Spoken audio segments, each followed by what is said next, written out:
Make sure to check the documents and then summarize them in a report. What is this? After working for decades, can you even do a simple document check? Really? Just because he's the manager, why does he feel the need to talk down to everyone? There's something to be said for professionalism. No, even basic human decency. To think he made it to become a manager without being able to use formal language. If you've got it, make sure it's done by today. No, as I said before, I have other things I need to do. That doesn't matter. If you can follow my orders, I'll have to fire you. Fired? Does he really think I'll just do as he says? It's not like I'm rebelling just because he's younger. If it were truly necessary work, I'd take it on without complaint. But the documents he handed me were from the back shelf. And they're from 5 years ago. Why summarize documents for a company we've already ceased dealing with? It was a waste of time, and I had no intention of playing along with this farce. Hey, did you get those documents summarized? You promised to submit them yesterday. Why haven't I seen them yet? Do you need to be told to do everything? I haven't done anything with the documents. As I said yesterday, I have no intention of wasting my time. So you're saying you can follow the orders of your manager? If you're going to wield your power as the manager like that, then please do the job of a manager properly. Is assigning meaningless tasks something you think a manager should be doing? I made my stance clear. Then, Oh, if you're going to speak to me like that, I'll show you what a manager's job is. We don't need old-timers like you. You're fired. my name is John. I'm currently 63 years old. I'm still working, but now work is all I have left. I had a wife who was of the same age, but lost her in a car accident 20 years ago. Since we had no children, I've been alone ever since. But working kept me motivated and needed by the company and its president. 45 years ago, just after graduating high school, I was living by doing part-time jobs. Welcome, just you today. Actually, I'm expecting 3 team members. Could we get a table? Certainly. I was working part-time at a steakhouse. The pay wasn't great, but the owner was a really nice guy, so I enjoyed my life. This shop was quite established, with 80% regular customers. Thanks to those regulars, the business was sustainable. But one day, the owner called me over. I'm sorry to spring this on you suddenly, but I'm thinking of closing the shop at the end of this year. What? The customers have been dwindling year by year, and I'm reaching my physical limits. I'm sorry, but you'll need to look for a new job. I was honestly taken aback by this sudden news from the owner. Sure, I knew the shop would close eventually since he hadn't taken any apprentices. But I hadn't expected it to come this soon. I had never thought about the future, couldn't even imagine doing anything other than working there. I knew the day would come, but the owner gave me a 6-month notice. From that day, I started looking for a job, but it wasn't going well. Today I'm alone, so I'll take the counter seat, please. Understood. That day, a regular customer, a company president, came in, and I seated him at the counter. As usual, I served water and a towel, then let him enjoy his steak. It was the same service as always. Can't find a job. What? I heard from the owner about closing the shop. You'll be out of a job, right? Yay, that's right. With just a high school diploma and no real skills, it's been tough finding someone willing to hire me. How about joining us then as a part-timer? If you show good results, I'll make it a full-time position. I doubted my ears for a moment. Was this person serious? He's talking about hiring me with no skills and just a high school education? That seemed like a risk. But are you sure about me? The owner has been taking care of me for a long time. He consulted me about you. I can just stand by and do nothing, right? The owner had gone to the back to get some ingredients and wasn't there, but to think he was this concerned about me? The owner did. I believe in the importance of connections between people. I became good friends with you here, which must be fate. I want to extend a helping hand to a young person who is willing to try hard. When I started my company, the owner helped me out with a lot of advice, and I knew it would come back around someday. The president's words resonated with me. Connections between people. The owner was good to the president, so the president was good to me. Is that how the chain reaction works? I naturally accepted it and decided not to waste the opportunity the president had given me. After that, I started working at the president's company as soon as the owner's shop closed.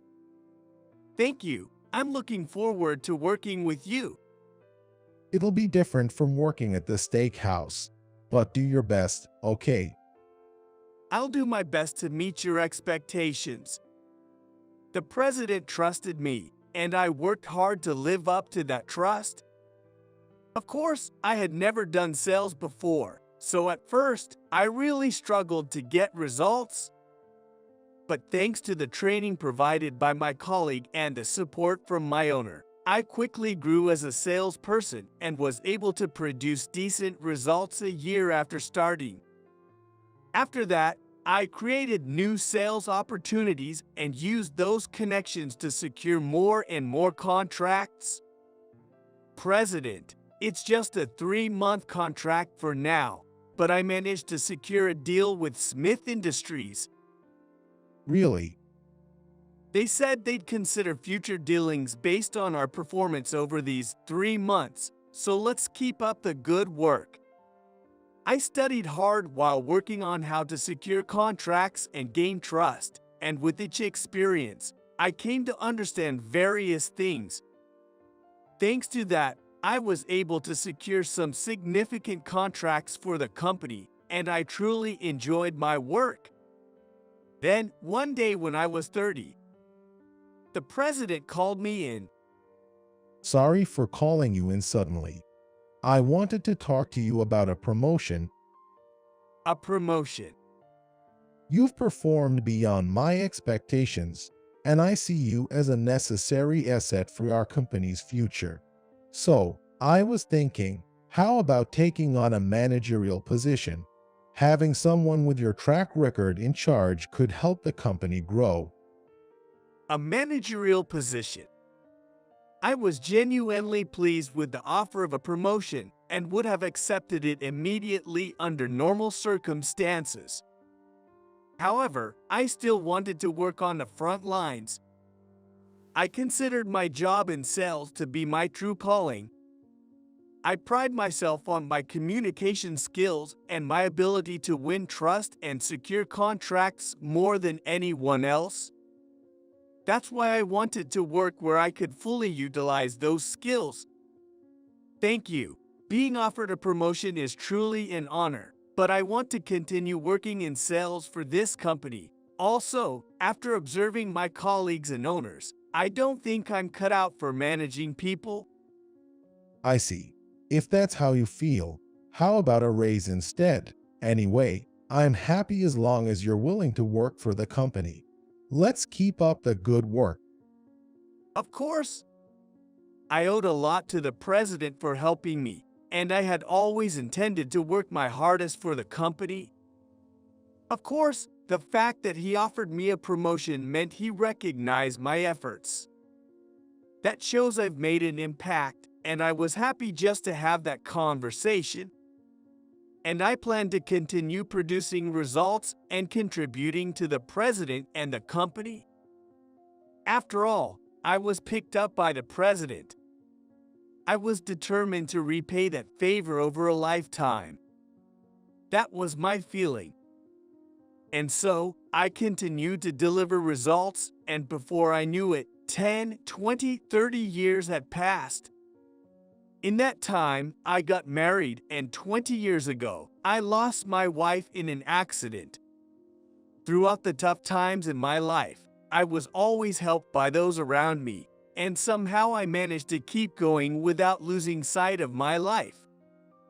Even at this age, some might find me odd, not having been promoted and still working as a regular sales employee, but I enjoyed my work and wanted to repay the favor in my own way.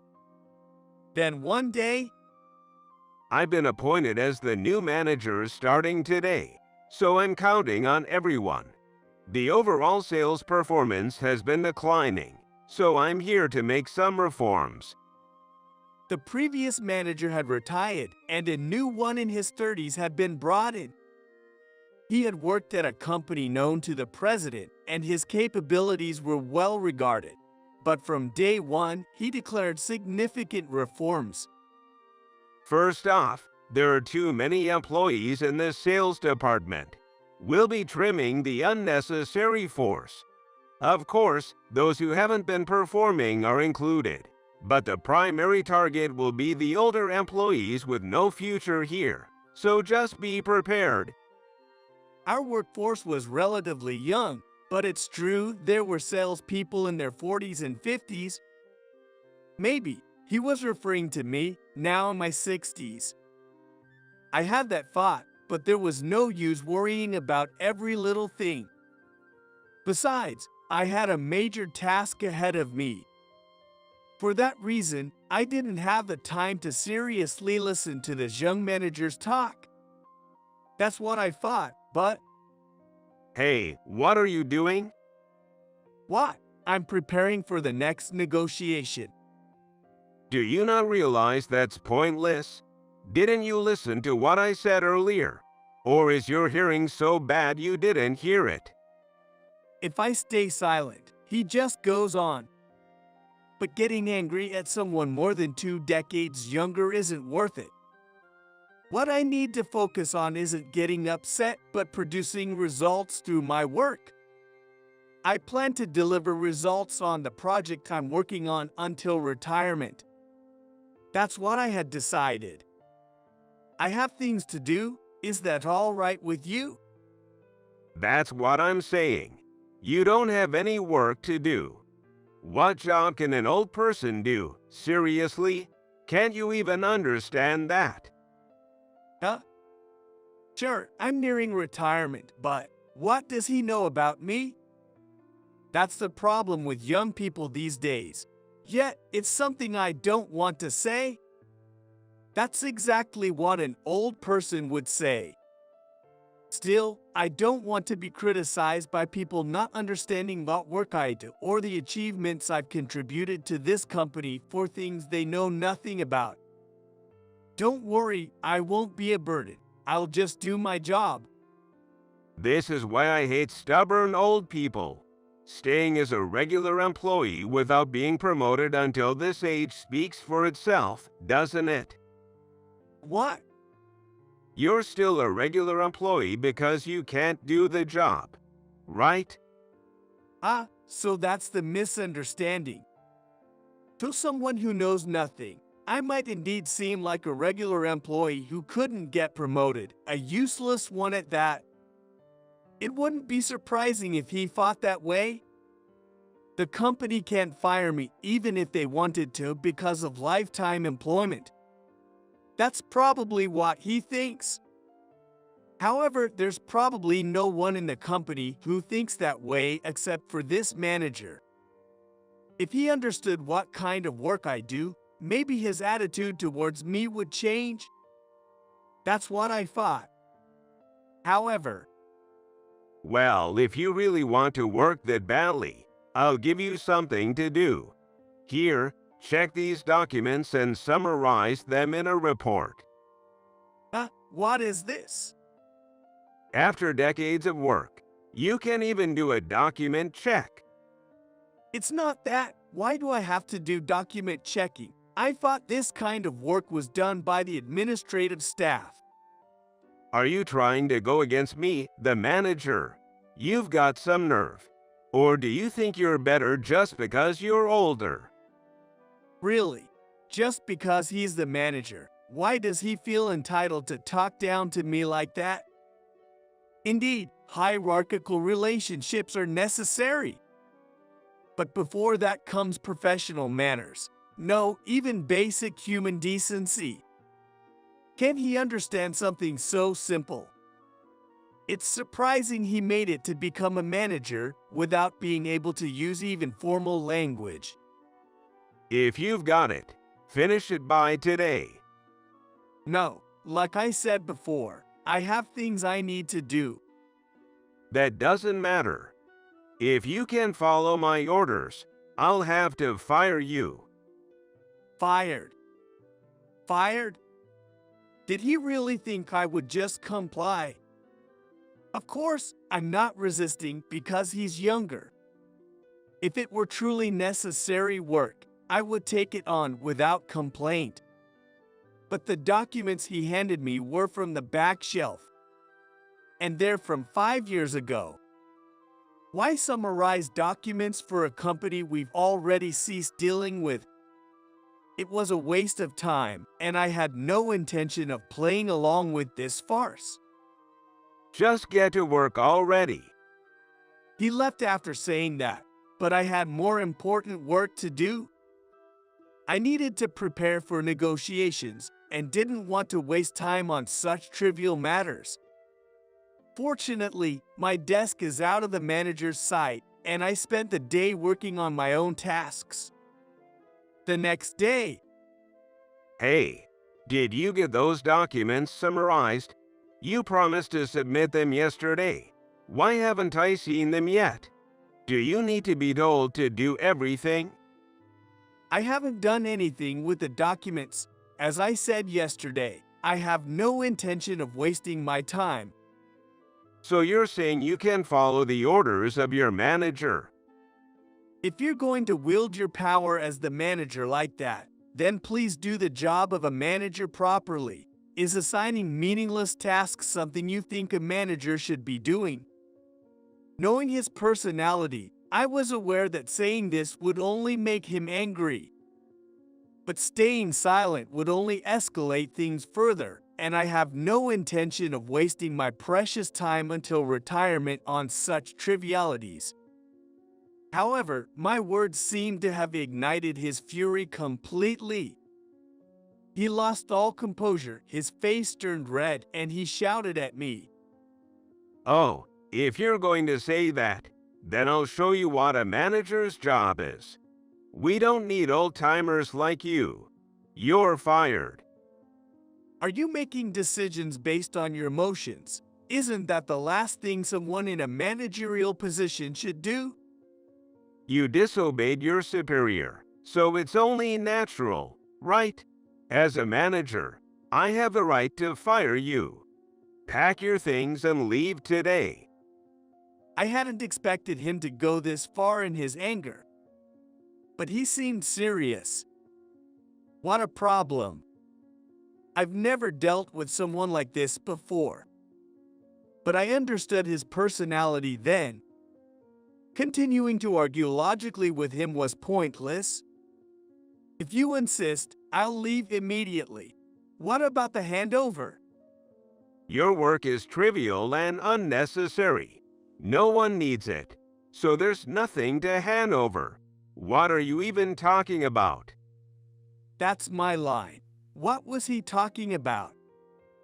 I wish he would stop being so selfish. Was that also an order from the manager?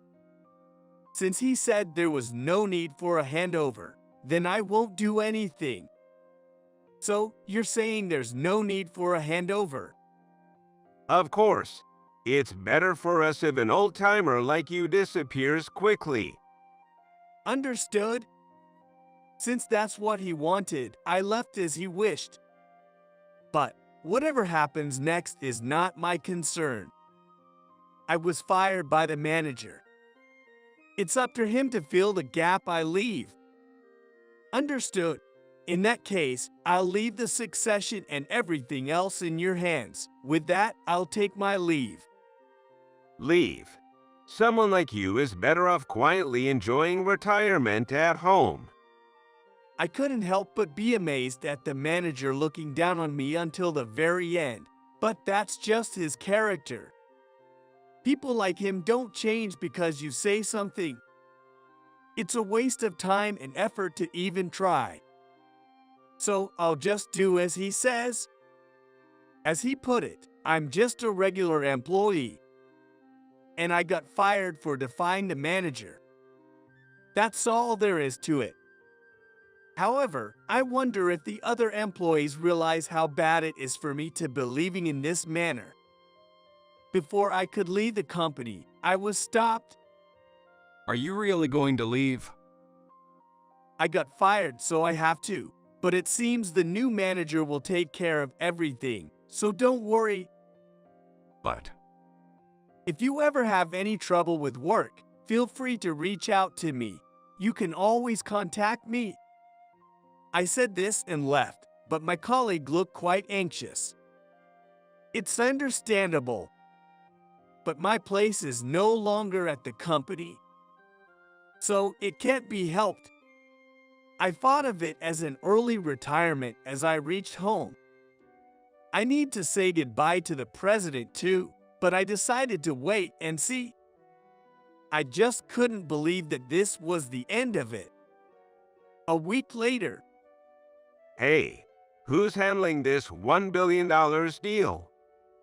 that would be John. Have you forgotten? You fired him last week because he was old. What? He was in charge of such an important deal. No wonder the performance wasn't improving. It's all because the old folks were covering for each other. Even after I was gone, it seemed the manager had been bad-mouthing me, but I couldn't care less. What he thinks of me doesn't matter anymore. Let him say what he wants. However, I had been waiting quietly for a week. I knew exactly what would happen because I was in charge of that deal. So, what are you going to do? Don't worry, I'll handle it myself.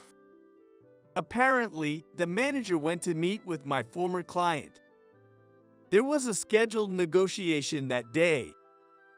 Of course, since he said he would take over everything, I left all the documents with him.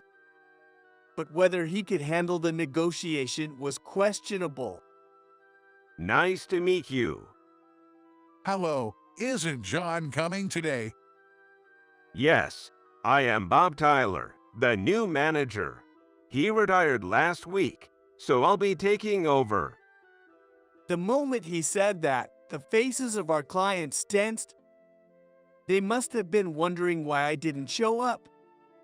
They must have been quite surprised. Naturally, you'd properly say goodbye to your clients before leaving. I had built a strong relationship with them, so they were likely shocked by the lack of communication from me. Hello, Thank you for calling. I'm sorry to call suddenly. I heard you retired. Is that true? The client stepped out and then contacted me. They must have never imagined I would leave my job without any notice. Rather than saying I retired, it's more accurate to say I was fired. Fired? The new manager who's there with you, he decided to start firing older employees. I explained everything the manager had said to me. The client was quite surprised but listened to my story to the end and understood. In this day and age, it's unheard of for someone to be fired in such a manner, so they must have been bewildered. but the fact that they believed me without any doubt shows how much trust I had earned from them. So that's the situation. Understood. We'll start the negotiation now, and I'll get back to you later. I'm truly sorry for ending things this way. It was irresponsible of me, and I apologize. No need to apologize. It's not your fault. But rest assured, we'll make sure he takes full responsibility. The client said this and then hung up.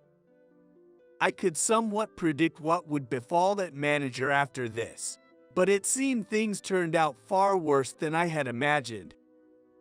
Could you please leave now? Excuse me. I thought we were here to discuss the renewal of our contract. Is there a problem with the documents? That's why I'm asking you to leave. We had you come today to discuss the renewal, but we have no intention of renewing our contract. Dismissing people unjustly and creating a workplace as you please is a clear abuse of power. We cannot do business with a company that allows such people.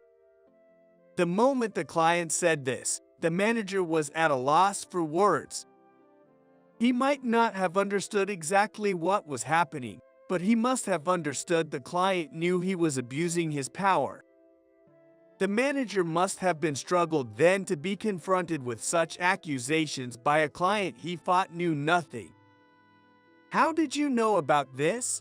And if we don't renew the contract, it will be my responsibility. I imagine the manager was swamped with various anxieties, but this was just the beginning. Given my long-standing relationship with your company's president, I'll ensure your case is thoroughly reviewed. The position of a division head in a large corporation is significant. After all, if the top fails, everything below crumbles. Please wait. What exactly are you talking about? I don't understand. And if we don't renew the contract, I'll be in trouble. Please. We would have considered renewing the contract if someone like you hadn't shown up. But we can't trust you. Business is built on trust. We had trust in the person who was handling our account before, not you. Perhaps if another salesperson had come, we might have considered it, but we can't trust someone who makes unjust dismissals. Hearing the words unjust dismissal repeatedly, the manager must have finally understood his situation. It was revealed that he had unjustly dismissed me. And from the client's words, it was clear how much trust I had garnered and how much I had contributed to the company. And then, he probably understood just how much of a positive impact I could have had on the company if I were still there. Please wait. I never thought you and he had such a relationship. The company's performance was declining. I thought the only option was to downsize the workforce with no future. You tried to reduce expenses for the company's sake, so it wasn't for personal gain or out of emotion, but purely for the company's benefit. Of course, I wouldn't do something like that for personal reasons. That would be an abuse of power. I believe I understand my role as a manager. The manager might have seen this as a way out of the dire situation. From the brink of hell, a fragile thread dangled down. That's the situation, I believe. He was determined to cling to that thread and escape hell at all costs.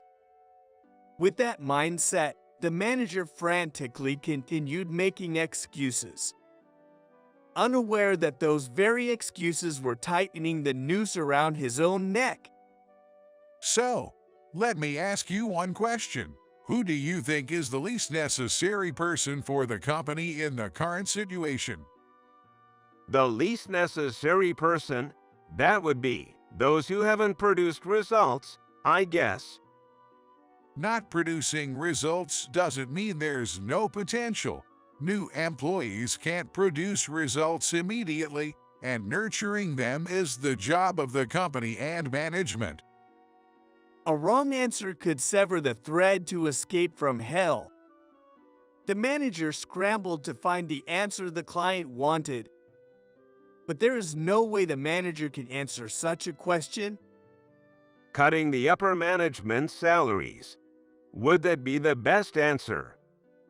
A business is about money, and those who work primarily for money won't put in their best effort without compensation, especially not the upper management whose responsibilities and workload only increase. Then, It's not about those who don't produce results, but about eliminating negative elements like you. Removing the negatives naturally improves the company. Don't you think so? That's what you said and thought you did, right? Removing the least necessary people is truly the best approach. Confronted by the client's words, the manager was shocked. He hadn't expected to be criticized like this. Promoted to become a manager at a young age, he must have felt quite pleased with himself. But merely stepping on others doesn't make one a competent manager. I continued working in sales until this age precisely because I was trusted with the company's most significant deals. Though I say it was entrusted to me, I was the one who got the deal sealed. Someone who fires someone else just for being old, without understanding the value of experience, isn't fit to be a manager. Being unfit for the role means getting paid as a manager is a waste. New employees or those with lesser skills aren't expected to carry such heavy responsibilities.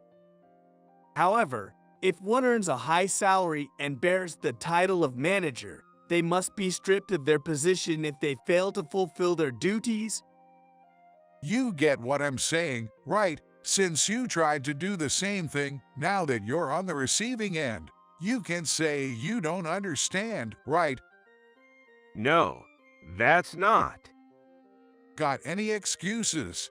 I'm wrong. It's not that, but Then you know what to do, right? What should be done for the company's sake. The manager likely didn't expect such confrontation. He turned pale and fell silent. But it was the manager himself who clearly stated that unnecessary people for the company should be fired. Then, it's imperative to see that executed. If the manager was then considered the most unnecessary within the company, and if his own statements hold true, then he should be the one to resign. but I have a family. Weren't you acting for the company's sake? Are you going to bring personal issues into this? That's Or are you going to admit that firing John was for personal reasons and not for the company's benefit? I thought old people were useless. I'm really sorry. The manager finally admitted his wrongdoing. My dismissal was unjust. While anyone could see this, the admission that mattered most needed to come from him. All right, I'll report this to the president. Take care. No, please. That's all from me. The client then dismissed the manager. According to the president, the client called later to relay everything. Consequently, the president decided to demote the manager. Upon hearing this, the manager was outraged, but the president detailed my hiring and efforts. The president believed in the manager and hired him, feeling pity for him after losing his job due to his acquaintance's company going bankrupt. The president had given the manager a chance out of sympathy, seeing a bit of me in him. However, focused only on results, the manager faced demotion due to his anger. It was his own doing. It couldn't be helped. I appreciated the president's opportunity and worked hard to repay that kindness. The manager took his position for granted. By then, the outcome was already decided.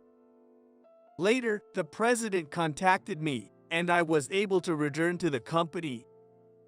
Busy since my return, I've committed to fulfilling my duties. The connections between people can sometimes greatly influence one's life. That's why it's crucial to value those connections, or life may take a turn for the worse. To prevent that, I want to live my life, never forgetting the kindness shown to me. Just give me $1 to deposit in our bank. A classmate working at a major bank said to me with a sneer at our middle school reunion, "Are you really okay with just $1? Yeah, even a day laborer can afford to deposit $1. He said, looking down on me as if I were living hand to mouth. He has been looking down on me since we were kids, always mocking me as the poor guy in a haunted house. You really haven't changed at all, but I have. All right then, I'll just keep $1 and close the rest of my account. You said $1 is fine?" I replied with a grin. Don't try to act cool when you're poor. He laughed. Well, laugh all you want. Today will be the last day you get to laugh so much. My name is Michael Harris. One day, I received a notice for my high school reunion. Turning 40 this year, our class reunion was scheduled. Normally, such occasions would be filled with fond memories. However, I wasn't feeling too great about this news. Haunted by unpleasant memories from high school. I lost my parents when I was young and was raised by my grandparents. With no one else to take me in after my parents' sudden death, my grandparents took on that role. But their household was far from comfortable, scraping by just the two of them. Life in the old house was tough for the three of us. Having transferred schools in the middle of elementary school, I struggled to fit in. Furthermore, we couldn't afford new clothes or things, and I gradually became the target of mockery for being cool. My grandmother would repurpose her old clothes to make new ones for me. Thinking back now, that's a great thing, but at the time I wanted to wear new clothes like everyone else. Yet, understanding our financial struggles, I couldn't voice my desires. Although I wanted to play with my friends, I couldn't join because I don't have a game console. I was ridiculed and laughed at for being cool at school, leaving me without any fond memories of my student years. After receiving the reunion notice, I debated whether to attend. Ultimately, I decided to go. Despite being overshadowed by bad memories, it wasn't like I had no friends at all. There were a few with whom I really clicked, and I felt the desire to see them. Upon reflection, it seemed silly not to go just because of things that happened long ago. So, I decided to attend the reunion. On the day of the reunion, I arrived at the venue and finally reconnected with old friends. Since graduating high school, I had been so busy with work that I hadn't seen many of my old friends. We caught up on decades worth of stories and had a great time. I felt it was indeed a good decision to come today. Hey, aren't you Michael? Suddenly, someone next to me called out my name. Ending the pleasant time. Just from his tone, I knew who it was. He was Charles Murphy, the guy who used to tease me for being cool. Turning around, I saw that Charles's entourage, who had ridiculed me since elementary school, was also there. Charles's condescending tone brought back unpleasant memories. I swallowed my emotions and responded maturely. "Hello, Charles. Long time no see." Hey, don't casually call me by my name, as if we're buddies, you poor thing. He laughed disdainfully, trying to mock me as if nothing had changed. You've aged quite a bit. Poor guy in a haunted house. That's nostalgic. His house was hardly fit for living, right? Charles and his gang mocked me, laughing gleefully. Even after all these years, I was surprised to still be called Puo. At the same time, I was appalled that nothing had changed in Charles's character. He had been calling me Puo guy in a haunted house since I transferred schools in elementary, living in the old family home. This nickname continued through elementary and high school. It's a memory so vivid that I still recall it distinctly, a bitter experience for me. Back then, I couldn't retort to Charles or his gang. I remember secretly thinking that I was going to be a big shot in the future and look back at Charles. I focused on my studies, aiming for a better university than Charles, enduring whatever was said about me. However, my aspirations were dashed, as I ended up working right after high school. As I got older, my grandparents' health declined, and they frequently needed medical care, making finances tighter and my continued education challenging. Oh, that's right. You couldn't afford university and got a job right after high school, didn't you? How's life with a low level of education? Charles, remembering that I had to work immediately after high school, mockingly laughed at me. His loud teasing drew the attention of others besides his group. People around us gave wry smiles at Charles's unchanged behavior towards me, yet no one intervened. I was used to this kind of situation. I had friends, but since elementary school, no one had ever stood up to Charles. The reason was that Charles's family was wealthy and influential in town. Even the teachers couldn't reprimand him for his misbehavior at school. Once, a classmate tried to intervene when I was being teased, but he suddenly moved away and transferred schools. Everyone believed Charles must have told his parents, leading to that classmate's family being forced out of town. As a result, including my friends, no classmate dared to correct Charles's behavior towards me. With just a high school diploma, you must not have a decent job, right? What are you doing for a living now? Begging. Well, I'm doing various things now. Various things like what? Day labor. Must be tough living day to day. When I responded to his question, Charles laughed dismissively.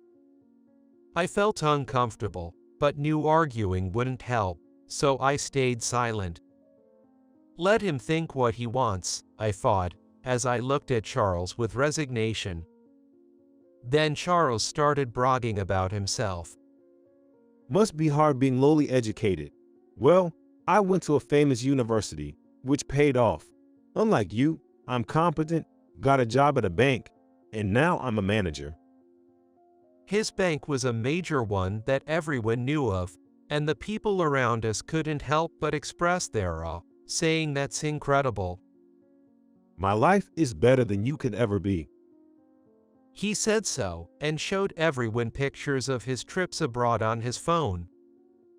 Charles boasted about traveling abroad twice a year, during summer and winter, always staying at the best hotels in those places.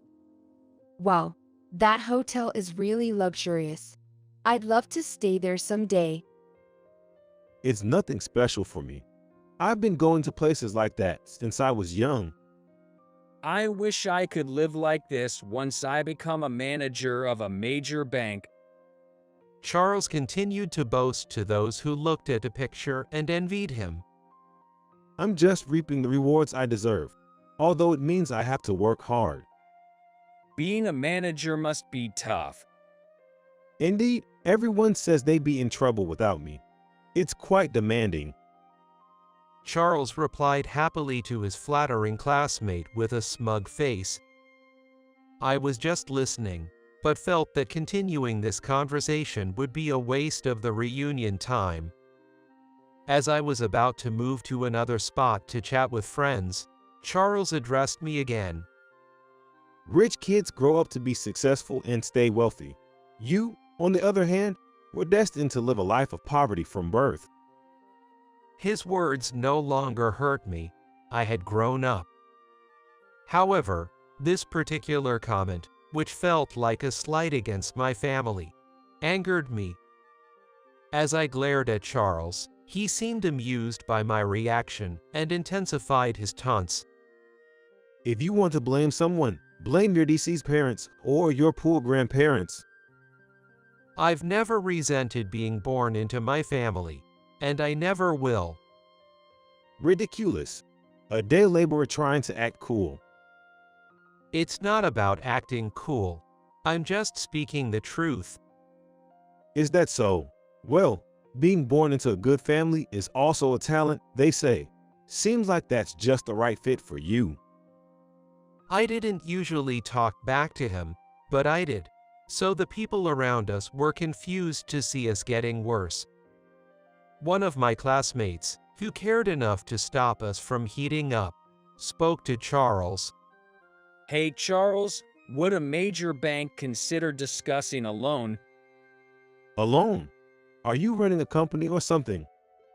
Yes, it's a small company, but we've been thinking about getting a loan. I see.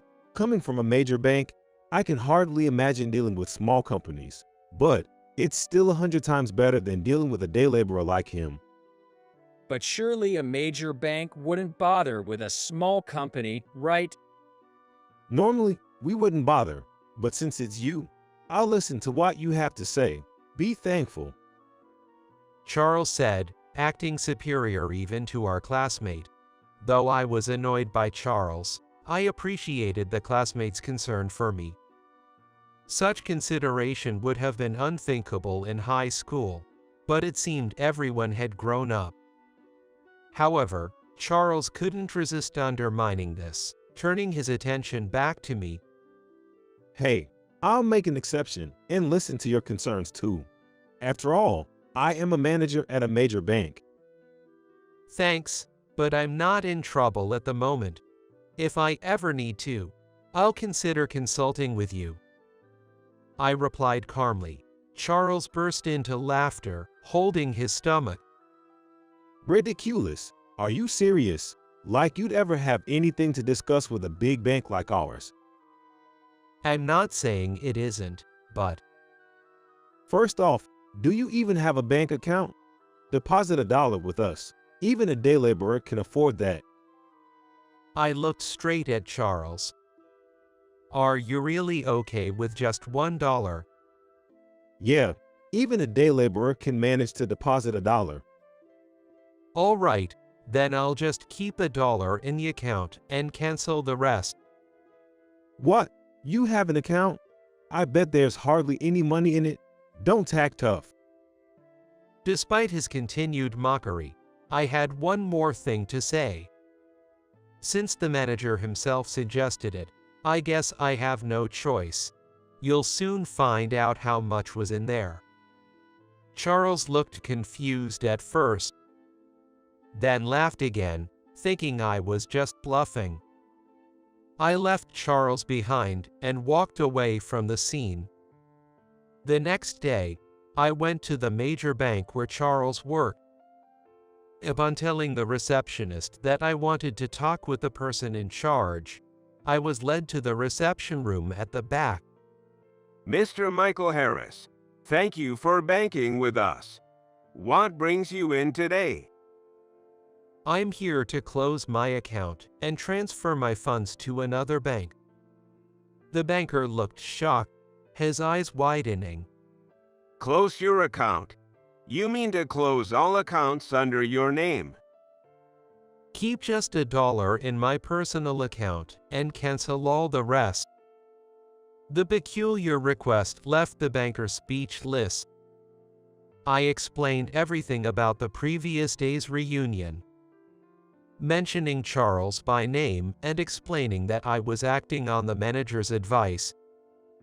The banker seemed to struggle to find words after hearing my story, visibly shaken.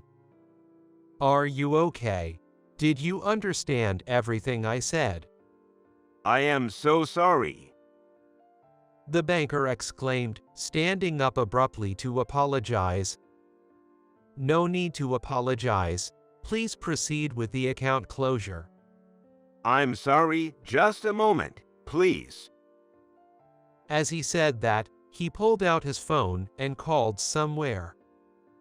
Shortly after, the reception room's door was opened, and the branch manager entered. After receiving a call from the banker, he entered in a panic with a pale face. Michael, I am truly sorry for the discomfort we've caused. Could you please reconsider the closure of your account? Both the banker and the branch manager were profusely apologizing. No wonder they apologize in a panic. I had deposited a sum of $100 million in this bank. I was actually a successful real estate investor. The journey to this point was anything but easy. After high school, I juggled jobs at a local gas station and a convenience store, as those were the only places willing to hire a high school graduate like me. I worked tirelessly, day and night, saving every penny to enroll in a correspondence university. That effort eventually led to a job at a local real estate firm. There, I deepened my knowledge of real estate and gradually developed an interest in real estate investment.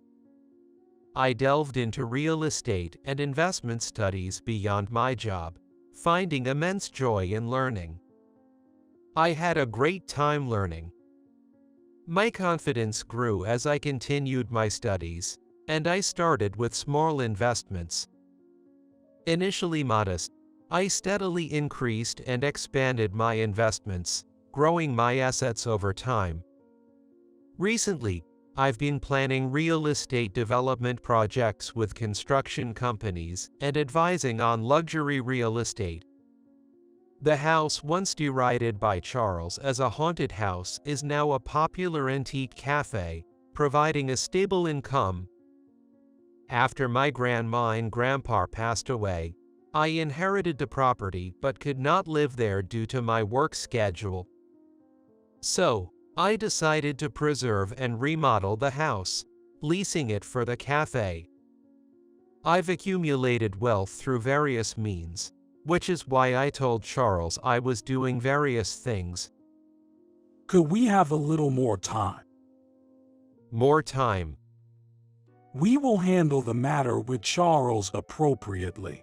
Please allow us some time before making your final decision. I feel a little bad for them for asking me many times. I don't want them in trouble. I regretted that I had been a little childish. I agreed to a 1-week period proposed by the branch manager and the banker, delaying the account closure. They seemed relieved. Charles has had various issues. We will conduct a thorough investigation and respond accordingly. The branch manager didn't tell me any more about him, but I contacted someone.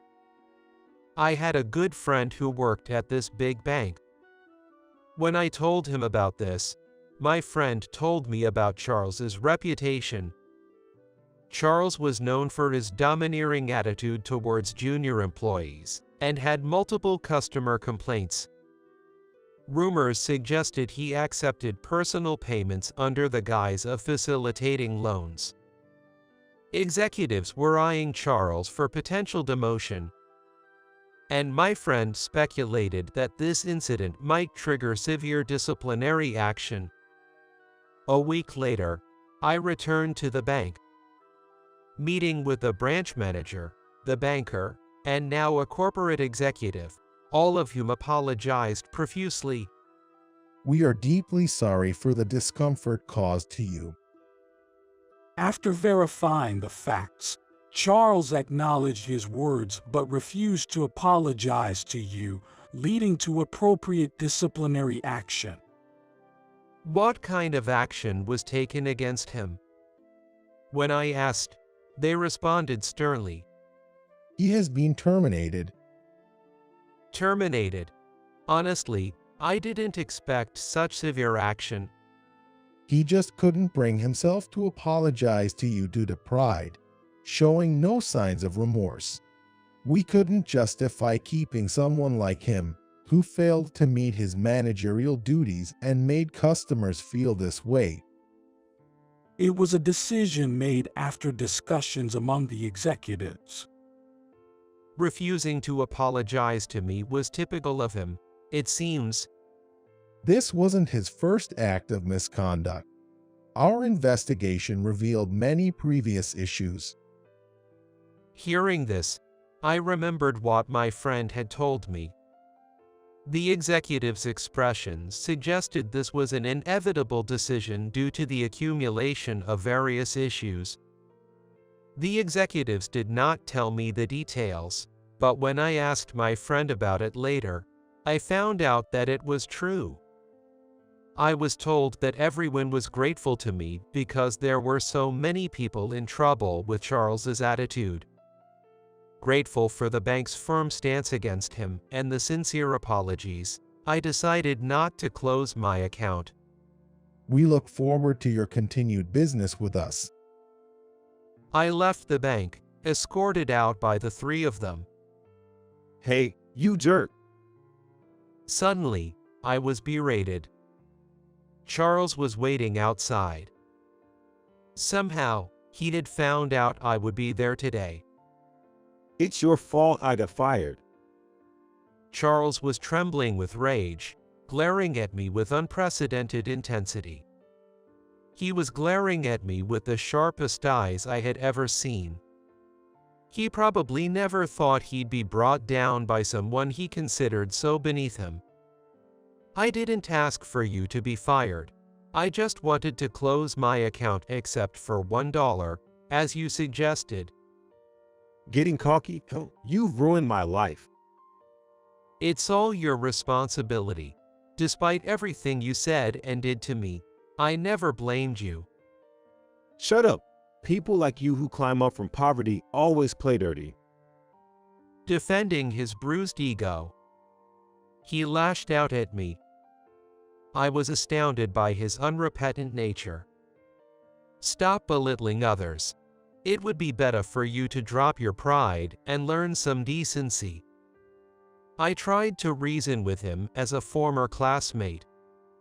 However, Charles didn't listen to my words at all and attacked me furiously. In that moment, bankers and security detained him, preventing any harm to me. Still uncontrolled, Charles was eventually taken away by the police. I later learned from classmates that he was disowned by his family and divorced by his wife after the police incident. It's not surprising, given his termination and subsequent behavior. He then disappeared. While I never wanted revenge, I couldn't sympathize with his downfall. Reflecting on my journey, I felt glad for persevering without blaming others. Soon, I plan to go on an overseas trip with my family, living happily with my wife and children. I sometimes mourn the absence of my parents and grandparents, but am grateful for my upbringing. Despite a better life now, I vow not to become complacent like Charles, remaining thankful for what I have. As I was about to leave the restroom, my co-worker, Leonard, rushed in a panic. Steven, I've been looking for you. Our new CEO, Mr. Bailey, is doing a terrible thing. Please come quickly. Upon Leonard's urging, I returned to the venue, only to find my belongings discarded in the hallway. What on earth is going on? As I stood there bewildered, Mr. Bailey appeared in the hallway holding the rest of my belongings. He threw them down and smirked at me. My CEO inauguration party is about to begin. A high school graduate like you is out of place. Just leave now. You don't have a seat anymore. Something inside me snapped at Mr. Bailey's words. Not even anger bubbled up within me. Just a sense of resignation and disdain toward him. The rest of the employees watched silently, observing the situation unfold. I surveyed them slowly. My name is Stephen Cleveland. I'm in my 40s, but I do all the things I love, and I don't have a child or even a marriage partner. People around me often say, "Isn't it time you settled down and started a family?" But I'm content with my current lifestyle and see no need to change myself. I've been interested in matching apps before, but I stopped signing up when I saw a section where I filled out my education. I haven't even attended university.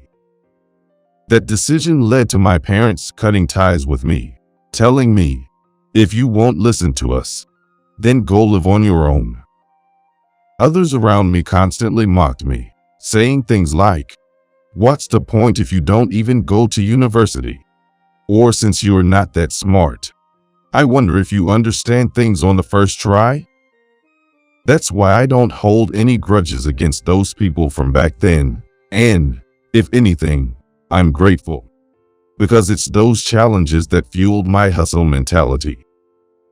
It is true that many people in the world are only concerned about their educational background. At the apparel company where I currently work as a regular employee, Mr. Bailey, who values educational backgrounds, is taking over as the new CEO. I will officially assume the role of CEO at the upcoming CEO inauguration party. I'm Bailey. Thank you in advance for your support. We warmly applauded Mr. Bailey's speech. Mr. Bailey didn't originally work for this company. He used to work at an advertising agency. However, due to Mr. Irvin Black, the current CEO, wanting to focus on the business he's currently involved in, he headhunted Mr. Bailey as the new CEO. Irvin and I go way back, and he consulted me about this matter a while ago. Considering selecting Stephen as the new CEO is an option, but you've got your own thoughts on this, right? I'm thinking of bringing someone in from outside to incorporate their expertise from other companies. What do you think? Although Irvin was the one who founded and became the CEO of this company, I was actually one of the founding members. So, when it came to deciding on the new CEO, it seems he wanted to consult with me. I've never felt Irvine's decisions were wrong. And after all, he's the current CEO. You know Irvine's never been wrong before. Right? You're the CEO, so be confident. When I said that, Irvin replied, "That's what I thought," and let out a deep breath. Of course, I didn't expect any objections, but without you, this company wouldn't have grown to where it is now. Even the reason I became the CEO. You promised not to say that, right? Okay, let's end this conversation here. I cut Irvin off and gave his shoulder a pat. Irvin, you shouldn't have the luxury of worrying about this company now, right? Focus on yourself for now. We'll take care of things here. Although Irvin is preparing to venture into the restaurant industry, which he has never dealt with before, he may feel guilty about me working here without a position, even though I've been involved since the beginning. I have no complaints since I'm doing what I want to do, but it may not be the same for Irvin. The reason Irvin was chosen as the CEO of this company is probably because, compared to me, a high school graduate, Irvin, who graduated from a famous university, is more trustworthy. It was a rational decision, And even if I were to go back to that time, I would make the same choice again? Because of the hardships I faced due to my educational background, I strongly believe in this. So, when Mr. Bailey, who I greeted earlier, suddenly made a sarcastic remark while flipping through documents, I didn't feel surprised, but rather nostalgic. Stephen Cleveland. His education is terrible. Hey, where is he? The documents in Mr. Bailey's hands must contain data, such as resumes with personal information of employees. He must have been curious about my background when he sighed. Yes, I'm Stephen. Nice to meet you. When I responded to the summons and greeted him, Mr. Bailey continued, ignoring my words. As the CEO, I want to make this company bigger. If there's even a slight drop in performance, someone like you will be the first to be let go. Remember that. I knew exactly what criteria he was using, of course. But I didn't want to leave it vague, so I deliberately asked Mr. Bailey, "What do you mean by that? Could you please explain in detail?" Mr. Bailey chuckled and explained in a mocking tone. Geez, you really don't get it, do you? We don't need high school grads because they're slow at work. Maybe you've been able to get by in this cushy environment, but that won't fly from now on. As expected, Mr. Bailey was someone who evaluated people based on their educational backgrounds. And regardless of past achievements, he would likely judge people based on which they went to university.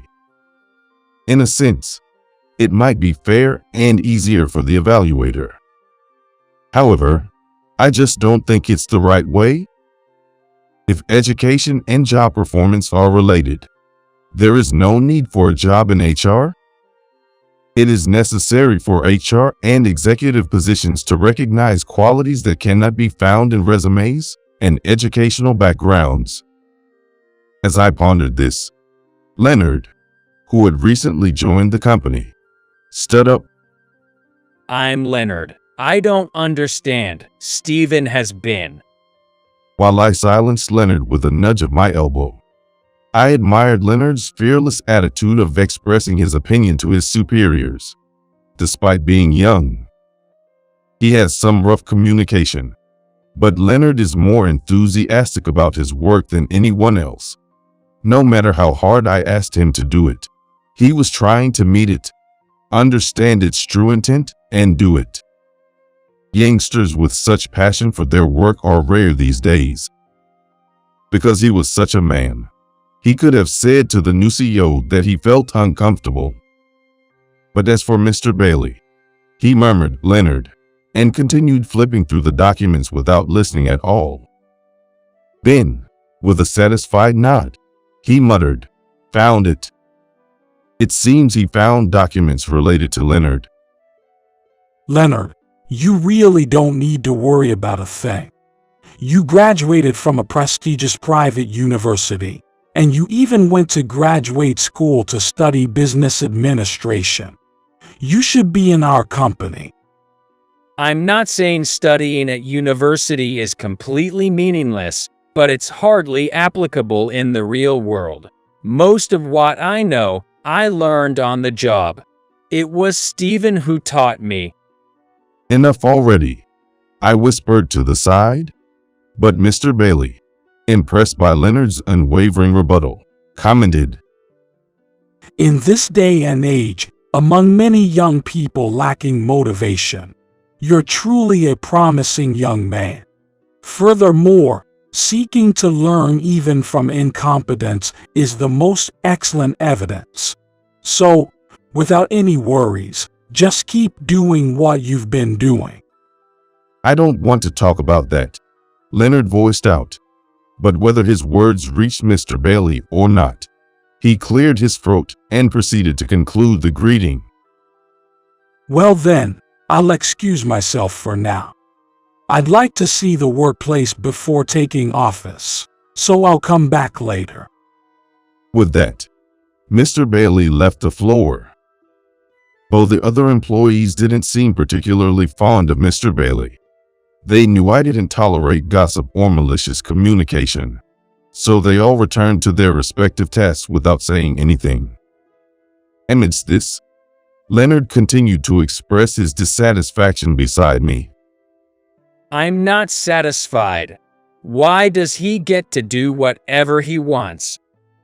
I gave Leonard's disgruntled shoulder a pat as he furrowed his brow. Leonard, I get where you're coming from, but what's the use of bad-mouthing the next CEO? Do you think that's going to have a positive impact on those around you? Leonard, feeling indignant on my behalf as if he were the one insulted, was like a kind junior. But thinking about Leonard's future, I wanted him to cherish the company's culture. With that in mind, I decided to speak sternly. Every person has those they get along with and those they don't. But just working with those you get along with isn't enough, right? We're doing creative work here. Facing those we don't get along with might just lead to something new, don't you think? Leonard listened earnestly to my words and finally nodded slowly. Got it. I'll work harder to adopt Steven's way of thinking. Watching Leonard head back to work, I returned to my own tasks. As I continued inputting data on the computer, various things became clearer. Who exactly was buying our brand? What site are we accessing? How many repeat visitors do we have? These are valuable data and will lead to future improvements. As I concentrated on the screen, I felt someone standing behind me. When I turned around, Mr. Bailey was standing behind me. Taking it easy on the job, huh? Or is it that you're only getting work done because of overtime? He still had that sarcastic tone. Suppressing my discomfort, I responded with a smile. It takes time, but this is also an important task. Surprisingly, I draw inspiration from places like this. If my response didn't sit well with him, Mr. Bailey said, "Move over," and began operating my computer. With quick typing, the date entry task was finished in no time. After swiftly transcribing the unit prices and order quantities, he mechanically pasted this array. There, it's done. How much time do you intend to spend on such a task? I don't want you to think you're actually working by doing something like this. Thank you. However, the purpose of this isn't just data entry. Of course, it will also be used for profit and loss calculations. But I want to analyze this data. I replied, trying to keep things as smooth as possible. But Mr. Bailey, with red eyes, said to me, "What analysis? What good does it do to just look at these numbers? People like you, who haven't studied properly, won't come up with any decent ideas anyway. So thinking is just a waste." His condescending tone left me with no desire to respond. As I silently listened, Mr. Bailey's words seemed to go on forever. "You're slow at data entry and dumb, so you're useless. Instead of being in the office, go out and do sales." Our company operates through online sales, and we don't engage in face-to-face communication or push sales. Certainly, as Mr. Bailey mentioned, there are aspects of traditional business that need to be valued. However, feeling like he didn't really understand the reality of our company, I started to feel uneasy. "That guy is so slow-moving. All right, got it. I'll take care of the rest. So why don't you go grab some coffee or something?" Although I thought it would be a bad idea to let the new CEO enter data, I went out and bought a cup of coffee to make the situation more peaceful. With the formal arrangements in place for Mr. Bailey's inauguration as CEO, a party to celebrate the new CEO's inauguration was scheduled. Although it's called a party, it's not a grand event held at a hotel. Since it's a start-up with few employees, it's customary to hold a party in the office. In our company, we've been deepening friendships like this with new employees. Today, with the launch of the new business at its climax, Irvin isn't here. I'd like to say my retirement address and congratulations to the new CEO, but it seems difficult. Irvin said apologetically to me and hurriedly went out for a meeting. In such a situation, the party is being organized and hosted by me. I thought the inauguration party for the new CEO would be grand, but to think it's being held at the company. I wonder if I'm not welcome. To Mr. Bailey, grumbling to himself, I spoke to him in a cheerful tone, trying to lighten the mood. No, that's not true at all.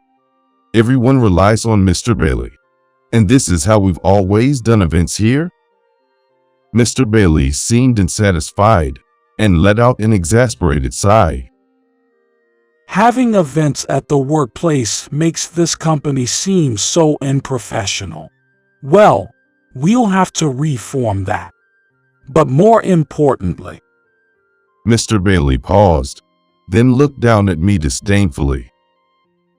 What annoys me the most is how this high school graduate keeps trying to suck up to me, the new CEO. I want you to stay out of my sight as much as possible. His words ignited a simmering anger within me. However, today's party was for Mr. Bailey. If I get emotional here, this party would be ruined. So, I took a deep breath to calm my anger and headed to the restroom to compose myself. After a moment alone, my anger gradually subsided. I looked at myself in the mirror, forced a smile, and nodded, reassuring myself that everything would be okay. As I was about to leave the restroom, Leonard rushed in frantically. Steven, I've been looking for you. Our new CEO, Mr. Bailey, is doing a terrible thing. Please come quickly. Following Leonard's lead, I returned to the venue only to find my belongings scattered in the hallway. What on earth was going on? As I stood there bewildered, Mr. Bailey emerged from around the corner, holding the rest of my belongings. With a smirk, he tossed them towards me. My CEO inauguration party is about to begin. A high school graduate like you is out of place. Just leave now. You don't have a seat anymore. Something snapped within me at Mr. Bailey's actions. I felt no more anger, only resignation and contempt. The rest of the employees watched in silence, observing the unfolding situation. I glanced at them briefly, then uttered a short response. Let's go home. Yes. With this brief exchange, the employees all began preparing to leave for home. Leonard, in particular, took an envelope from his pocket and handed it to Mr. Bailey with both hands, containing his resignation letter. Congratulations on becoming the new CEO. I can't work under your leadership, so please accept this. Witnessing Leonard's actions, the other employees followed suit, expressing their intentions to resign one after another. It seemed that not only Leonard, but all the employees harbored a desire not to work under Mr. Bailey. However, oblivious to this sentiment, Mr. Bailey exclaimed in surprise, Well, aren't you guys a bunch who loves surprises? But isn't this joke taking it a bit too far? No, from the first time I met you, I felt nothing but disgust. Steven was the only one defending you. Mr. Bailey's eyes widened at Leonard's words, That high school grad was defending me. I see. So all of you got manipulated by him. Fools like him only know how to cheat since they can't survive otherwise. Don't let yourselves be fooled. Despite Mr. Bailey's call, none of the employees responded, quietly continuing their cleanup desks. As Mr. Bailey paled gradually, Leonard advised him with a calm tone. True, Stephen may not have a high education, but we don't care about that at all. In fact, we admire Stephen's skills. But even so, Leonard expressed his quiet anger. Leonard was always straightforward, but I had never seen him this angry before. You see people only through the lens of education. Your methods are outdated, and with this attitude, the company will fail soon. It's better to stick with Stephen. Even the employees who had been ignoring Mr. Bailey's words nodded in agreement with Leonard's statement. I never said I was quitting, though I thought that it was too late to turn back now. Facing Mr. Bailey, I made my declaration. This company was founded by me and the former CEO, Irvin Black. While it's regrettable to leave, there are other employees to consider. I'll start anew and build another brand from scratch. As I bowed my head, Mr. Bailey couldn't hide his surprise, seemingly hearing about the company's history for the first time. You founded the company. That's impossible. Not only did he found the company, but he's also the one who developed our software, created products as a creator, and conducted customer analysis. Most of it was done by Stephen. Leonard proudly stated, then turned to me with the packed belongings. Stephen, let's go. Let me join you in starting up this time. I don't care about my salary until the new business takes off. Wait, let's talk this through again. As Mr. Bailey rushed towards us, the office door swung open just in time. I made it somehow. It would be bad not to greet properly, so I hurried back. He was probably in a big hurry for the new CEO's inauguration party. Irvin, speaking while catching his breath, looked puzzled by the unusual atmosphere. What on earth happened? Some people are already getting ready to leave. Irvin, we're leaving today. I said to Irvin, who seemed unable to keep up with what was happening, while Leonard nudged me from behind. I'll fill you in on the details later. For now, please talk to Mr. Bailey. As Leonard cheerfully announced, everyone's leaving. All the employees left the company, leaving Irvin and Mr. Bailey behind. That night, Irvin and I met up at a bar. Unable to decline Leonard's insistence on joining us, the three of us sat facing each other with beer steins in hand. I mean, I said to leave the party to you, so how did things end up like this? Well, I guess it's partly my fault for leaving it all to you. I'm really sorry. It was my fault for getting emotional. The unprecedented inauguration party for the new CEO was, of course, canceled. In the end, Irvin couldn't get any answers from Mr. Bailey about what had happened, so Leonard and I explained the situation in detail. Learning that Mr. Bailey had threatened to fire me based on my education and had insulted high school graduates as incompetent, Irvin was speechless. If he becomes CEO, no one will be able to follow him.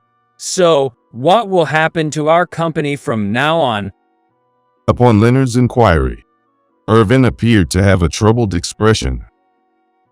Once I appoint someone as a CEO, it's not easy to remove them. If he were to resign, we'd have to go through the proper procedures. That's how organizations work. I might have skipped a few steps by acting too hastily. I see. Leonard said with a sunken face. Seeing Leonard like that, Irvin apologized to us. Mr. Bailey's behavior is inexcusable, and you guys were getting emotional. But ultimately, the responsibility lies with me, and I apologize for making you uncomfortable. Seeing Irvin not raising his head, Leonard hurriedly spoke. But you were busy, and you hired someone with a proven track record from another company. No, it's definitely my fault, and I was busy with other businesses, not this one. This won't do. Interrupting Leonard's words, Irvin offered an explanation.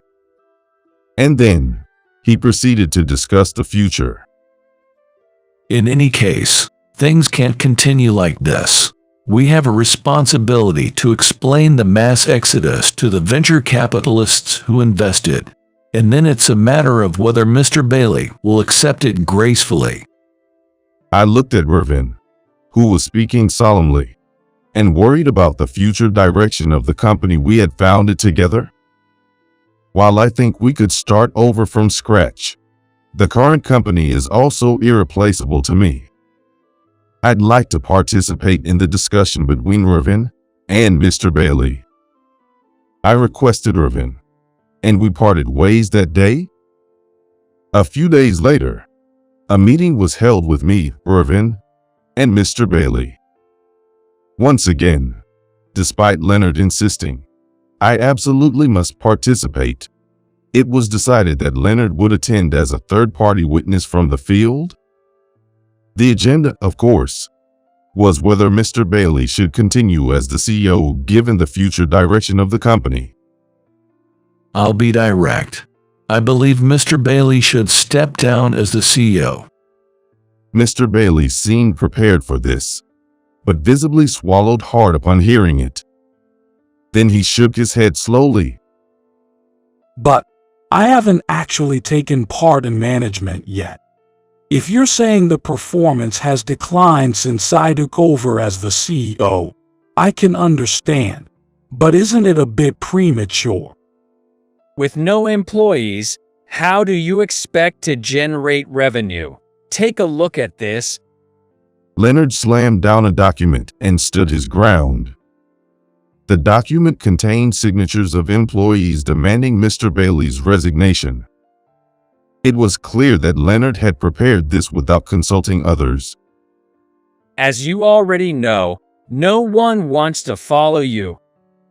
What's the use of such a sloppy document? Indeed, as Mr. Bailey said, it's questionable how effective a document lacking proper formality would be. However, looking at the document Leonard earnestly made, and the personal signatures, it's evident that there's a strong desire embedded within it. It was Irvin who answered Bailey's words, holding Leonard as he tried to retort. But this can't be ignored. Irvin handed out another document to the three of us. It was from the venture capitalists. Irvin promptly sent a management report to the fund that had invested in the company, and received a response. It stated that the CEO should resign. Just because you're the CEO doesn't mean you can make decisions on your own, right? Especially since they've invested in us. If we don't listen, they could withdraw their funding. What are we going to do? Even if asked what to do, the answer was already clear. Mr. Bailey slumped down, looking dejected, and left the room. Mr. Bailey resigned as the CEO, and Irvin resumed the position. Mr. Bailey would likely have a severance package from his previous company, and he was nearing the age where he would start receiving a pension. While his ambition to remain as the CEO could be sensed here and there, it's doubtful he has what it takes. I don't think he'll have trouble making ends meet, so all I can do is hope he spends his retirement leisurely, or starts something new by launching his own business. Are you sure you're okay? It's not worth overworking yourself to the point of breaking down, you know. When I expressed my concern to Irvin, He shook his head. If you're not going to take up the mantle as the CEO, then I have no choice but to do it, right? Besides, if I can't protect the company I founded, what good is the next venture? When Irvin left, I said, "Don't push yourself." To be honest, I'm relieved this company didn't go under. Of course, I care about each and every employee's livelihood, and I have a strong attachment to this company. Starting a new business from scratch might be enjoyable, but I don't want to lose this company. It's also a testament to the fact that even without a prestigious education, I've realized that with hard work, anything is possible. From here on out, I want to do everything I can to help this company grow. Several years later, while fulfilling his duties as the CEO of an apparel company, Irvin expanded his business into the food and beverage industry, further enlarging his business empire. Irvin's long-standing wish to own a restaurant has come true, and I couldn't be happier for him, almost as if it were my own accomplishment. Meanwhile, while maintaining my position in the apparel company, I'm also preparing to launch a new venture. It's a company related to social welfare, aimed at supporting children who struggle with school attendance, academics, or need familial support. I've often wished for a place to support me during tough times. I want to help those kids who are going through the same struggles as me, because I know there are many of them out there. Expanding my own possibilities ultimately depends on me. However, wouldn't it be nice if there were social spaces outside of school that could provide support and assistance? Perhaps even people like me, who have struggled in the past, could find a place and delve deeper into their interests. That's the kind of place I want to create. That's what drives me now. I hope someday I can start my own business like Steven and pursue what I love and contribute to society. Leonard said, his eyes shining. You can do it. You're diligent and have the power to attract people. Keep it up, I said, giving Leonard a pat on the back, and he blushed with joy. Young people like Leonard will continue to create wonderful companies in the future. I resolved to work hard so I won't be surpassed by them. You're out of place here. Take a moment to reflect on that. As I arrived at the venue for the new president's inauguration party, I was ousted outside by the department head. Understood. Feeling miserable about myself and giving in, the department head returned to the venue with a sneer. Right after that, the secretary, pale-faced and frantic, came to the president. The chairman's son is missing. And thus, the tumultuous inauguration party of the new president began. My name is Edward Wilson, 39 years old. I'm an employee at the company my father runs. My family consists of my father, mother, and an older brother, making us a family of 4. My brother's name is Mark. Ever since we were kids, Mark has been excellent in academics and sports, a true all-rounder. In contrast, I was just average in everything, with no particular talents, but I was someone who always tried harder than anyone else. Even my strict father acknowledged that about me, at least. When I expressed my desire to work at my father's company after graduating from college, he sternly told me, You have no particular talents, but I will allow you to work at my company. Just make sure not to cause any trouble. Thank you, Dad. I managed to join the company, enduring my father's stern gaze, but there was a reason I specifically chose my father's company. Remember, keep it a secret from everyone else that we are family. You know why. even without thinking about it? Yes, of course. Being my father's son was a secret condition for my employment, so I had to keep it hidden. Edward, this report needs to be redone. Yes, sir. I'll redo it right away. During my early days, I worked hard to ensure no one suspected anything. I had no special skills, so there was no need to worry about being found out, but I would have had to leave the company if something came up. Occasionally, colleagues would remark, "You have the same last name as the chairman," which made me panic. I denied it vehemently, but perhaps because I lacked any notable traits, no one really suspected anything, and that's how things have been until now. I'm still working as an ordinary employee, but I aspire to climb the ladder someday. Amidst these ordinary days, a new department head was assigned to our department. He is the new department head, James Cameron.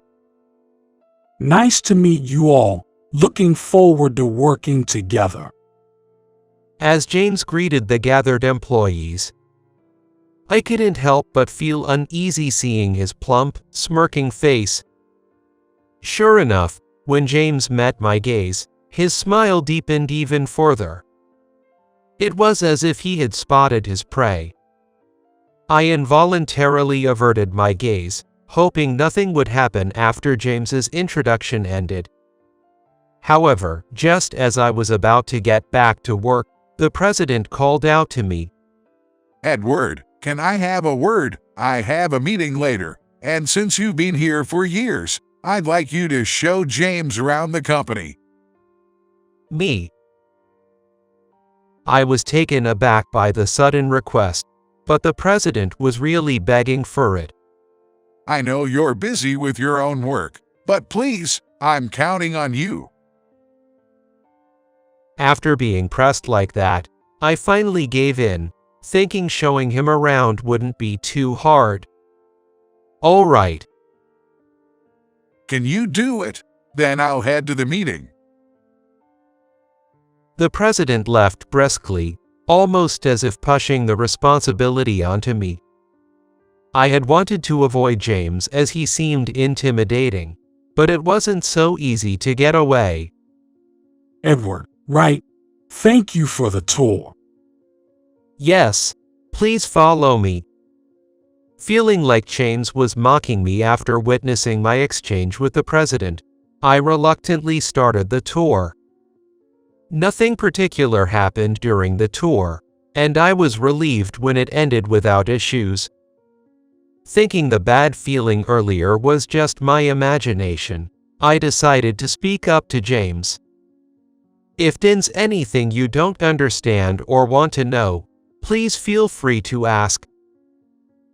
Let me see. It was when I breathed a sigh of relief and greeted him as if nothing had happened. With the same smirking face he had shown during his introduction, James said to me, "I didn't have any questions, but I feel I've learned how easy you are to handle. I'm looking forward to working with you, Edward." Yeah, sure. Looking forward to working with you too, James. It was an unsettling feeling, as if a chill ran down my spine. I had a bad feeling about this, and it turned out to be spot on. Edward, I have something here I don't understand. Can you help me out? Could you get me a cup of coffee, ASAP? Sometimes he would call me over to explain something he didn't understand about the documents, and at other times he would rush me to prepare his coffee. James made a habit of bossing me around. I'm so tired. The frequency was such that people in the office began whispering that I was James's gopher. I could have said no, but he was the boss, and he could overpower me with his authority. James is new here, so help him out. Don't think you're better just because you've been here longer. Sometimes he even got other employees to side with him, making me out to be the bad guy. I wanted to say that's not true, but when I remembered he was the new boss, I couldn't find the words to fight back. Life had been ordinary until James joined, but everything changed drastically after his arrival. While it's fine that only a few employees defend James, I find myself unable to focus on the tasks at hand day after day. Then one day, it was announced that a new president's inauguration party would be held. Everyone was assigned a role in preparing the venue, and I was tasked with placing name cards on the tables with James.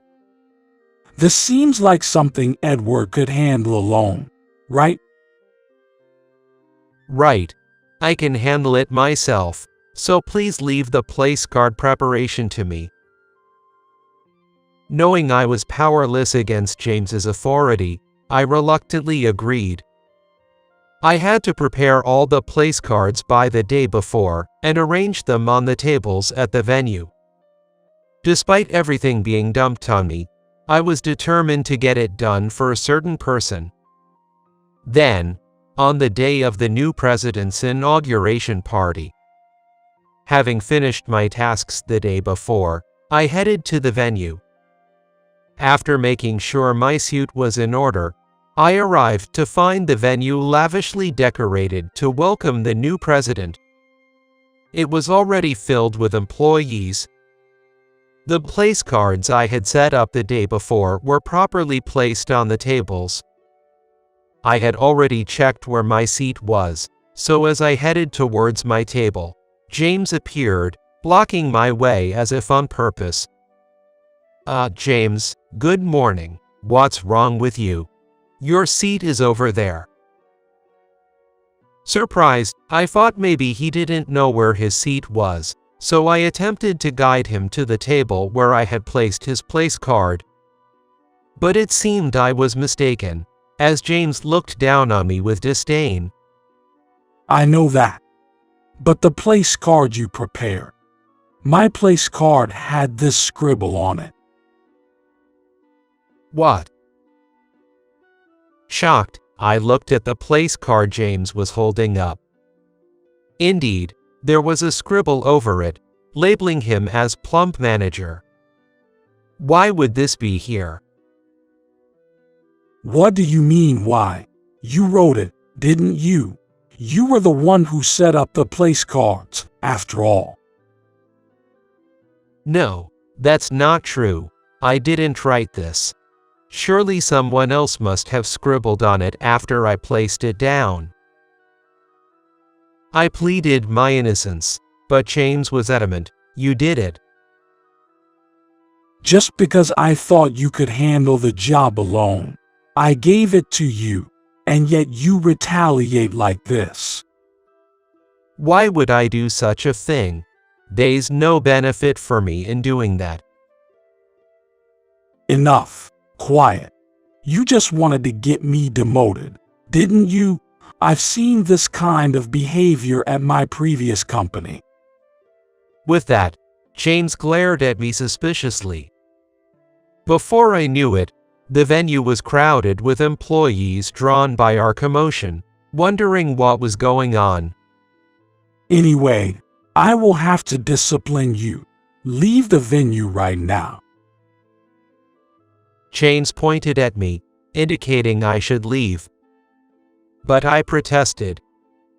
Wait, please, James. No arguing. I said leave. Now leave. James forcibly pulled me out, and I ended up outside the venue, falling hard on my bottom. As I did, James looked down and sneered at me. Just because you don't like me, you scribble on the place card. You're out of place here. Maybe you should reflect on that. No, that's not. I tried to get up quickly, but because I had fallen so hard, I stumbled and ended up on my knees. Feeling miserable about myself, I inadvertently said. Understood. Seeing me broken, James sneered even more and went back into the venue. I was left stunned by the swift turn of events. Being bossed around by James all the time, and even having the place card task dumped on me, led to this mistreatment. I felt utterly pathetic. As tears blurred my vision, Edward. an unexpected person rushed in. Great. It worked out. James muttered, sitting at his table, laughing after having me ousted. In fact, the scribble on the place card was his own doing. He had deliberately assigned me the task of preparing the place cards to frame me. If he had been involved in preparing them, he couldn't pin the blame on me, so he set it up this way to make it easier to accuse me. The actual scribbling was done in the early morning before the party, when no one else was in the venue. What a misfortune to think Edward would do such a thing. Unaware of the truth, the other employees felt sorry for James and were chatting with him until it was time. Just as the president was about to announce the start of the party on stage, holding the microphone, a secretary with a pale face rushed to him. Please wait. The chairman's son is missing. What? Startled by the secretary's words, the president exclaimed into the microphone. Everyone in the venue turned in shock at his voice. If you're looking for the chairman's son, he's right here, Nick. The new president. Then, appearing on the scene were my brother, the new president-to-be, Mark Wilson, and me. The current president and secretary, Nick, looked back and forth between my brother and me. Where have you been all this time? We've been looking for you. Just had some personal business to take care of. It seems someone in this company has been bothering my brother. Your brother is your brother. The current president's gaze shifted to me standing next to Mark. Yes, I am the brother of the new president. I had been ousted from the venue earlier by James, but had met up with my brother Mark, who heard the commotion. What are you doing here? I was looking forward to you coming to my inauguration party. Seeing me on my knees outside the venue, tears in my eyes, my brother had a sense of foreboding and asked me about it. Though we kept our sibling relationship hidden at our father's request, we have always been close. My brother is the kind of person who would lend a hand when he sees me in trouble, a man of kind character. He got recognized by our father, the chairman, for his sincere work and good performance, which led to his inauguration as the new president. Yet, I caused a scene at his inauguration party. Feeling ashamed, I confessed everything to my brother, and he took charge from there. Mark, you were instructed to keep your brotherhood with Edward a secret by the chairman. Well, what's done is done. Mark. Feeling sorry for the troubled Nick, I watched as my brother took the microphone from the president on stage and said loudly for all to hear, Whoever has been harassing my brother, Edward Wilson, step forward now. At my brother's angry words, the whole venue buzzed with tension. Everyone turned to look at Nick and the president, who referred to my brother as the new president, revealing his position before the formal announcement, and they concluded that they should follow his lead. So, when they all looked for the guilty party, James was the only one they were staring at. Is it you, the one who's been harassing my brother? Faced with stern looks from my brother and the employees, James started to panic and defend himself. No, it wasn't me. If anything, I'm the victim here. The victim?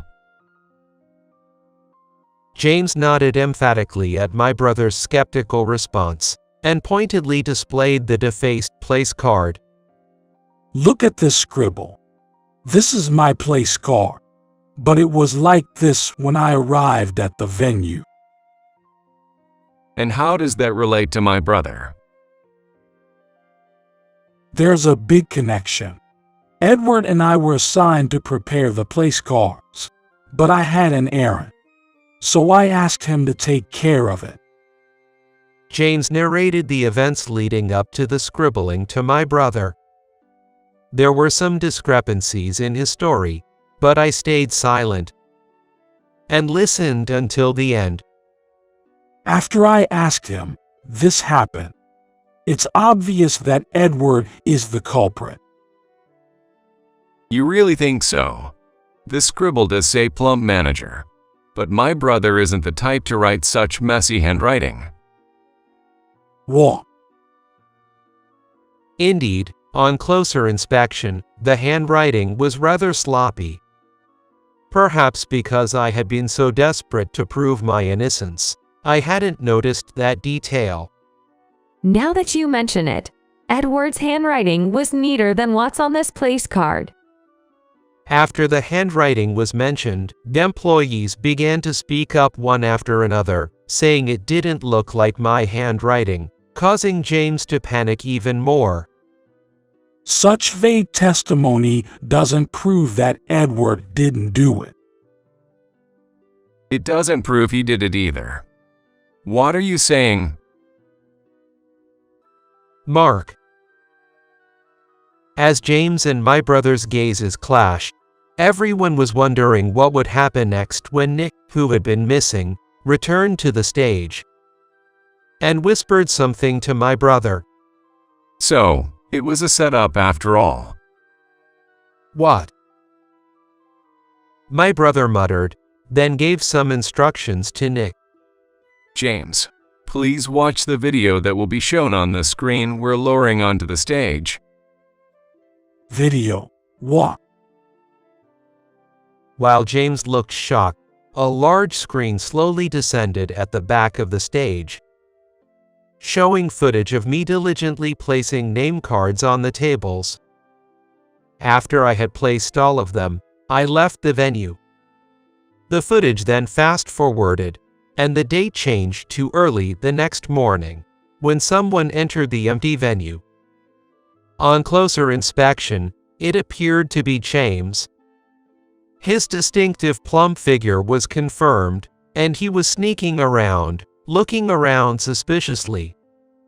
Stop it, please. Stop the video. James's attitude changed drastically, turning pale and trying to force his way onto the stage to stop the video. However, my brother was unyielding and didn't stop the video. Look, he's writing something on his place card. A female employee exclaimed as she watched the video. Next, the footage showed James writing on his own place card. Nick, stop the video here and zoom in, please. Understood. Nick, who was controlling the video on a computer, followed my brother's instruction to pause and zoom in on James's place card. There it was, plump manager written above James's name. This is irrefutable evidence, isn't it, James? My brother asked, comparing it with the earlier footage where it hadn't been written yet. Realizing he could no longer escape, James fell to his knees. I did it. There was no malice. I just wanted to play a little prank on Edward. A little prank. At that word, I, who had been silent, suddenly felt a surge of anger. A little prank. Is that how you justify the harassment I've been enduring? That's no small matter. Yikes. At the sound of my outburst, James recoiled in fear. Perhaps because I seldom got angry, even my brother and the other employees were surprised by my reaction. I joined this company, going against our strict father, out of admiration for my brother, and you not only hindered that but resorted to such petty schemes to demean me, and you call yourself a manager. Yeah, quite right. After finishing what I had to say, my brother laughed in agreement, but then he turned his gaze back to James, his eyes stern once again. We will report the matter to our father and announce the decision later, so be prepared. However, don't expect to stay in this company. But I just changed jobs recently. It's terrifying that you could act this way so soon after joining. That's the real issue here. James, having been rebuked by my brother, hung his head in shame. Thus, James's misdeeds came to an end. Allow me to reintroduce myself. I am Mark, the new president. I am committed to contributing to the company's growth, and I look forward to your continued support and cooperation, as always. After the commotion, my brother resumed the event with his inaugural speech as the new president. His clear speech was met with a round of applause, and a welcoming atmosphere filled the room. I was watching from my seat, but after the speech, I was bombarded with questions from the female staff during the meal. Is it true that you are the new president's brother? Hey, what's the president's favorite thing? My brother, who has always been popular with women, seemed to be as charismatic as ever, as the female employees bombarded me with questions upon finding out we were siblings. I thought they should ask him directly and escaped to the restroom, but then I noticed something odd. Why does it feel like everyone is avoiding me? The men seemed to deliberately avoid me, apparently having labeled me as someone scary after I had scolded James. After a while of being kept at a distance, things slowly returned to normal as I continued with my work, which was a relief. As for James, my brother and our father, the chairman, had a discussion about him. Nick, I'm curious about the company James worked for before. Can you look into it? Understood. My brother had Nick investigate James to uncover the reasons behind the recent events, and it was reported that James had resigned from his previous company after similar incidents. Indeed, I conducted his interview and approved him. He seemed to have managerial experience at his previous company, so I thought he would be a valuable asset. It appears that decision backfired. We should have looked into his past employment more thoroughly. Oh no! Without proper vetting, the former president, who had hired James, was also held accountable, resulting in both being demoted. Despite being slated to assist the chairman, the former president's reputation took a hit. Stripped of their current positions, they started anew as rank-and-file employees. James, work harder and stop complaining. I'm counting on you for these documents. Yes, right away. James spent his days being pushed hard by his boss, a sight I could easily imagine. So, it has finally come to light. I'm sorry, Dad. It's all my fault. One day, after the incident with James, my brother and I were summoned by our father, the chairman, to his office, where Nick was also present.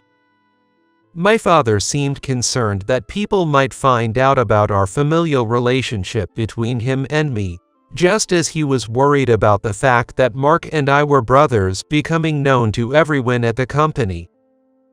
The reason was to prevent any negative perception that might affect my brother, the heir apparent. I'm not as exceptional as my brother, so just the knowledge of our relation could tarnish the company's image. I knew this when I joined the company and had accepted my father's reasoning. If my presence threatened my brother's position, I was prepared to leave the company gracefully. I came prepared to resign after causing such a disturbance, but my father's response was unexpectedly reassuring. I heard everything from Nick. It felt like hearing about the bond between you brothers. For Edward, who caused the trouble, writing a reflective essay will suffice as punishment. What so that means? If you admire your brother, set a goal for yourself. Start by rising above the rank of a regular employee and aim for the manager position. Our strict father told me that my duty was to continue working as an employee. But he also gave me a goal to motivate me. Thank you, Chairman Wilson. Feeling a familial bond from my father's words, I was overjoyed. When I inadvertently made eye contact with Nick, he stealthily gave us brothers a thumbs up behind our father's back. After expressing my gratitude deeply to my father and Nick, my brother and I shared a laugh. 5 years have passed since then, and after tirelessly following in my brother's footsteps, I was finally promoted to manager. Keep up the good work, Edward, the manager. My brother, who continues as president, supports and encourages me within the company. Ever since our brotherhood became public, we have interacted openly, without concern for what others think. Partly because of my brother's support, I was able to achieve this promotion. To get even closer to my brother's level, I continue to strive forward every day. You're fired. I don't need anyone who opposes me. Pack your stuff and get out of here. I was fired by the CEO of the company I worked for because I stood up to him. Afterward, encouraged by my boss, Sarah's words, I decided to start my own business. I won't run away this time. I'll face this head on. I can't let someone who hurts our valuable employees get away with it. Who are you exactly? Sarah's eyes seemed slightly moist as she witnessed the determination of everyone. My name is Ethan Sawyer. I'm turning 30 this year. I joined an IT company as a fresh graduate, and it's been 6 years now. I moved from a small town to New York when I graduated from college and have been living alone. I majored in computer science in college because I was always good with computers. The company I joined was built from the ground up by Henry Wall, the CEO. Henry has made a name for himself as a shrewd CEO, and the company is well regarded within the industry. Initially, I was proud to join such a reputable company straight out of college. I was full of hope for my new life. However, reality was not so sweet. After joining, I gradually realized the company was full of forceful and unreasonable rules by Henry, which we had no choice but to follow. Hey, you have to secure this client at all costs. Today as well, Henry's yelling fills the room. If you argue with Henry here, I know you'll get a long scolding later. This was something I had learned over the years. I felt like the employees were being treated like slaves to Henry. Hey, you, Ethan. You seem like you have something to say. You know what happens if you oppose me here, right? Yes, sir, I understand. Henry glared at me sharply. I intended to speak up today, but his piercing gaze froze me in place. As a result, I ended up saying nothing. I was a top sales performer, standing out from the others. It seemed likely I would be promoted smoothly, and I was confident in that. But achieving good results in this company was far from easy. Even as a software engineer, I was pushed into sales and given quotas that were nearly impossible to meet. I often had to take work home and work through the night. If I didn't meet the quota, I would be called by Henry for training. Though we received overtime pay, the workload was intense, and everyone was exhausted. Yet, in these hellish days, there was a brief respite. Good job. You're the top performer this month again. That's impressive.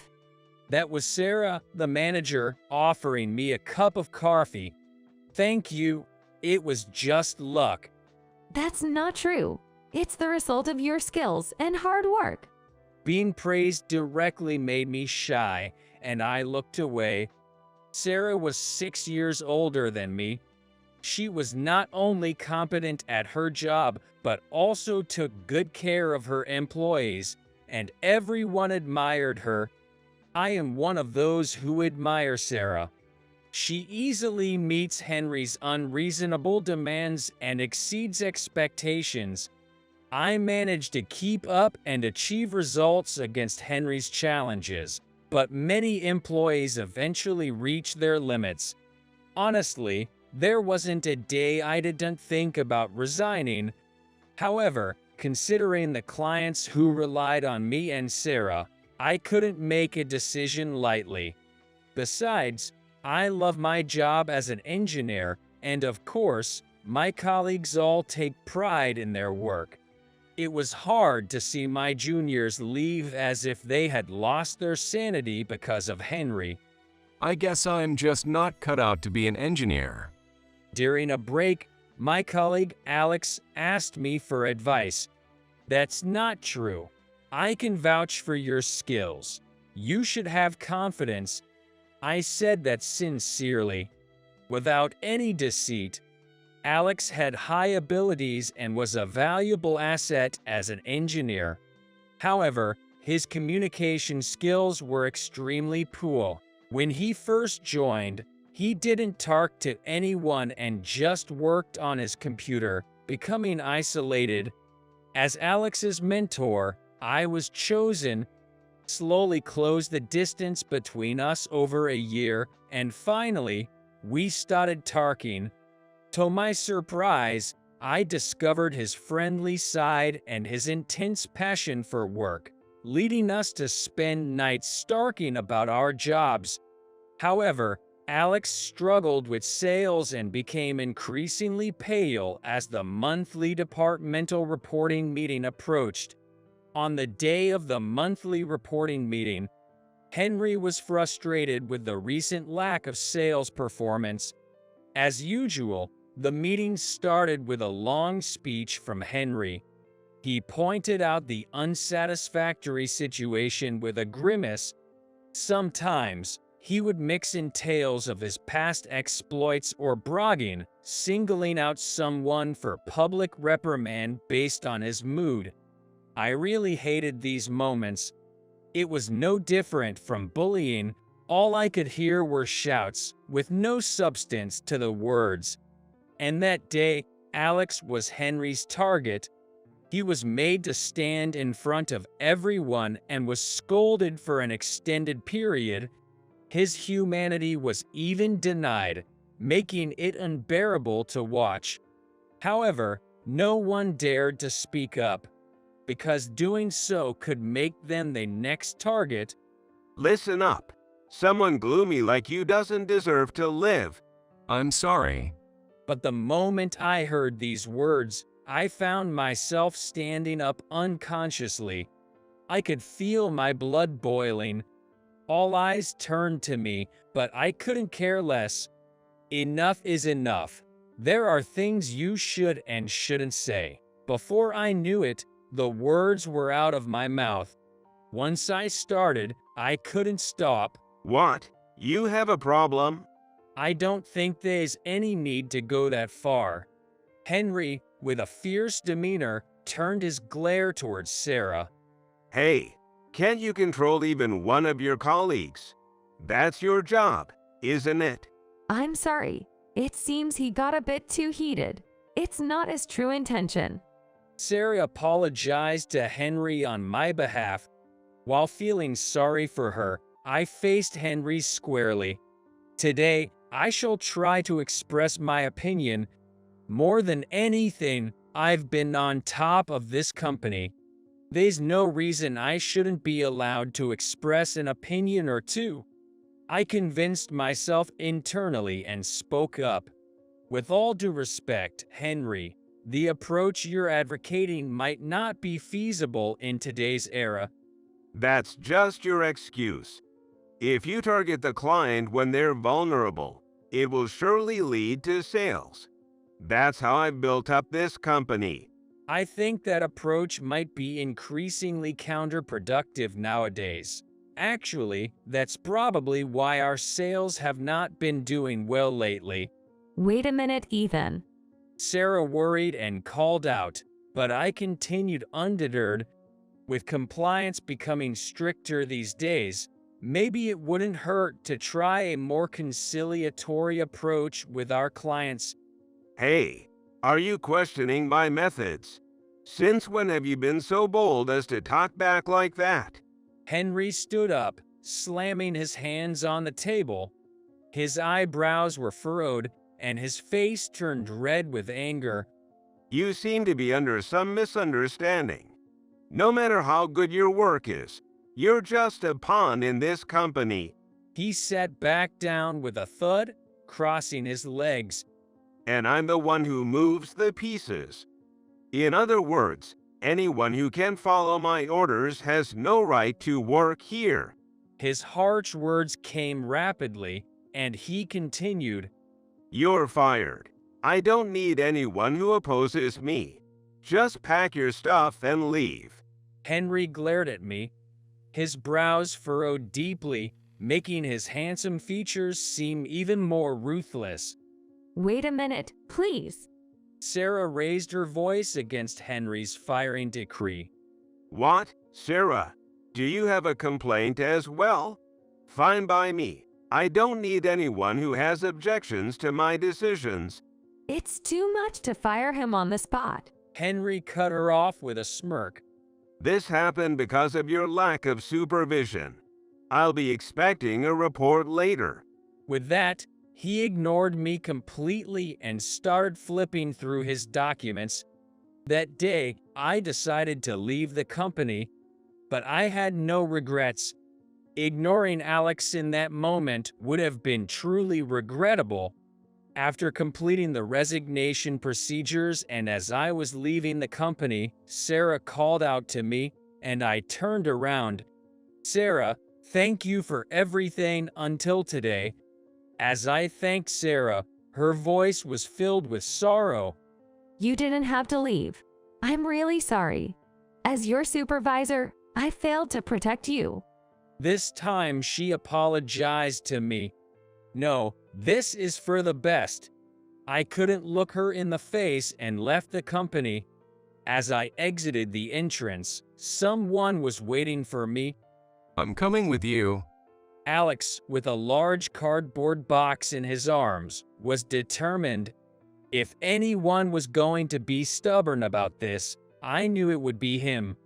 You're coming with me? Of course. And so, we both left the company. We began working as freelance engineers. But freelancing was much harder and more unpredictable than we had imagined. We quickly realized the value of having the name of a well-known company behind us. Sometimes we earned more than we did as employees, but often much less. Living in constant fear of running out of savings was unnerving. Yet, encouraging each other and working together made our days fulfilling. 2 months after leaving our previous jobs, Sarah contacted me and we agreed to meet at a cafe. Are you off work today? Sarah shook her head. No, I quit my job too. It's all his fault. she said, her expression filled with disgust as she referred to Henry as him. After you left the company, he didn't change at all. He kept treating employees like pawns, using them up and then discarding them. Her face twisted in frustration. I don't understand how someone like that could ever become the CEO. Someone like you should have been in that position. I thought I could just endure it, but I really started to dislike his methods. So I quit on my own accord. Hearing her words made me realize something I had been considering for a while. Are you working somewhere now? I'm enjoying the unemployed life, she said with a sigh, her tone one of resignation. I'm not having any luck with job hunting, and all of this is Henry's fault. Did Henry do something? I don't have any proof, but I keep getting rejected at the application screening stage. Even when I manage to get an interview, as soon as I mention my previous company, the atmosphere turns awkward, and then there's no follow-up. Maybe he's putting pressure on them or something. I never imagined that someone as outstanding as Sarah would find herself in such a situation. If you're interested, would you like to work with me?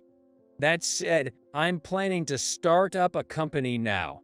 I won't be able to offer a high salary, and it'll be a step down from what you're used to. My sudden offer clearly took Sarah aback. If you'd prefer, it could just be a temporary thing until you find something else. But I'm not trying to pressure you. Well, really?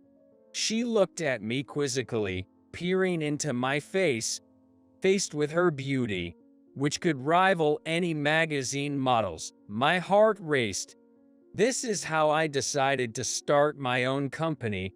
I had already reached out to a few people who had left Henry's company, and they were on board with starting up a company right away. Everyone enthusiastically agreed. And so, Sarah came to work with our company. With her arrival, the previously subdued atmosphere among us was replaced with energy and vibrancy. Despite being only in her early 30s, Sarah had risen to the position of manager at Henry's company. She naturally demonstrated her skillful workmanship, quickly becoming admired among the other employees. Before she arrived, most of us had been working with a somewhat resigned attitude. But inspired by Sarah's unyielding dedication to her work, everyone gradually became motivated, and in response, our company's sales began to improve. It wouldn't be an exaggeration to call her our savior. I felt like I could never face her with anything but respect. Watching her focus intently on her computer, I was lost in thought until Alex interrupted me. You seem happy. What were you thinking about? Nothing much. Trying to hide my smile, Alex kept grinning. I think you and Sarah would make a great couple. It wasn't just a work relationship at the old company, was it? Seems suspicious. What are you talking about? That's not it at all. Though I denied it, my face probably betrayed a ridiculously happy smile. Well, but a beauty like Sarah, pairing up with a boss. That seems unlikely. His dismissive comment was too accurate to argue with. A self-deprecating laugh made me feel even more hollow inside. Then, 3 months after starting the company, our hard work was starting to pay off, and I was beginning to feel more confident in my role as the CEO. Our sales were improving, and everything seemed to be going well, until he showed up. Hey, bring out the gloomy boss of this company. It was just another Monday morning when our workday began as usual. While I was leisurely checking my emails, a sudden roar, like thunder, reached my ears. Curious about the commotion, I hurried to the reception area where the voice had come from. Hey, long time no see. Ethan. To my surprise, Henry had shown up at the company unannounced. Looks like you're doing quite well. Did you pull some strings? His mocking tone was laced with disdain. No, it's all thanks to our employees who've been working hard. I heard that Sarah is working here. Yes, she is. Our recent improvement is largely thanks to her efforts. Henry raised his eyebrows and blurted out an outrageous demand. Why did you hire her? I happened to meet her and heard she was struggling to find re-employment, so I invited her to join us. That's all there is to it. Fire her? Looking into Henry's enraged eyes felt like confronting a wild beast. Trying to hide my trembling, I asked for an explanation. What do you mean? It means exactly that. I can't stand the fact that she's working elsewhere without my consent. And you, Ethan, if you want, become a subsidiary of our company. I'm sorry, but I have to refuse both offers. She's an important asset to us, and I want her to continue working here. Please leave. No matter what you say, we have no intention of complying. Getting a bit too big for your boots. Fine. I have other plans. Just you wait and regret this. Unable to contain his anger, Henry kicked a nearby trash bin and stormed out of the company like a whirlwind. But as he warned, I slowly began to regret my rash defiance. The next day, we started receiving calls from clients and partners wanting to reconsider their contracts with us. Some employees also expressed a desire to resign. Just when things were beginning to stabilize, what on earth was going on? I bravely called one of our business partners to ask for the reason. As expected, Henry had investigated companies doing business with us and pressured them to cease all dealings. He was also attempting to poach our employees. Among those who refused, some said they were nearly bribed. I was distraught, but the thought of firing Sarah or becoming a subsidiary was unthinkable. I refused to relive those hellish days. Yet, the faces of each employee came to mind, including one who had recently announced their engagement with Joy.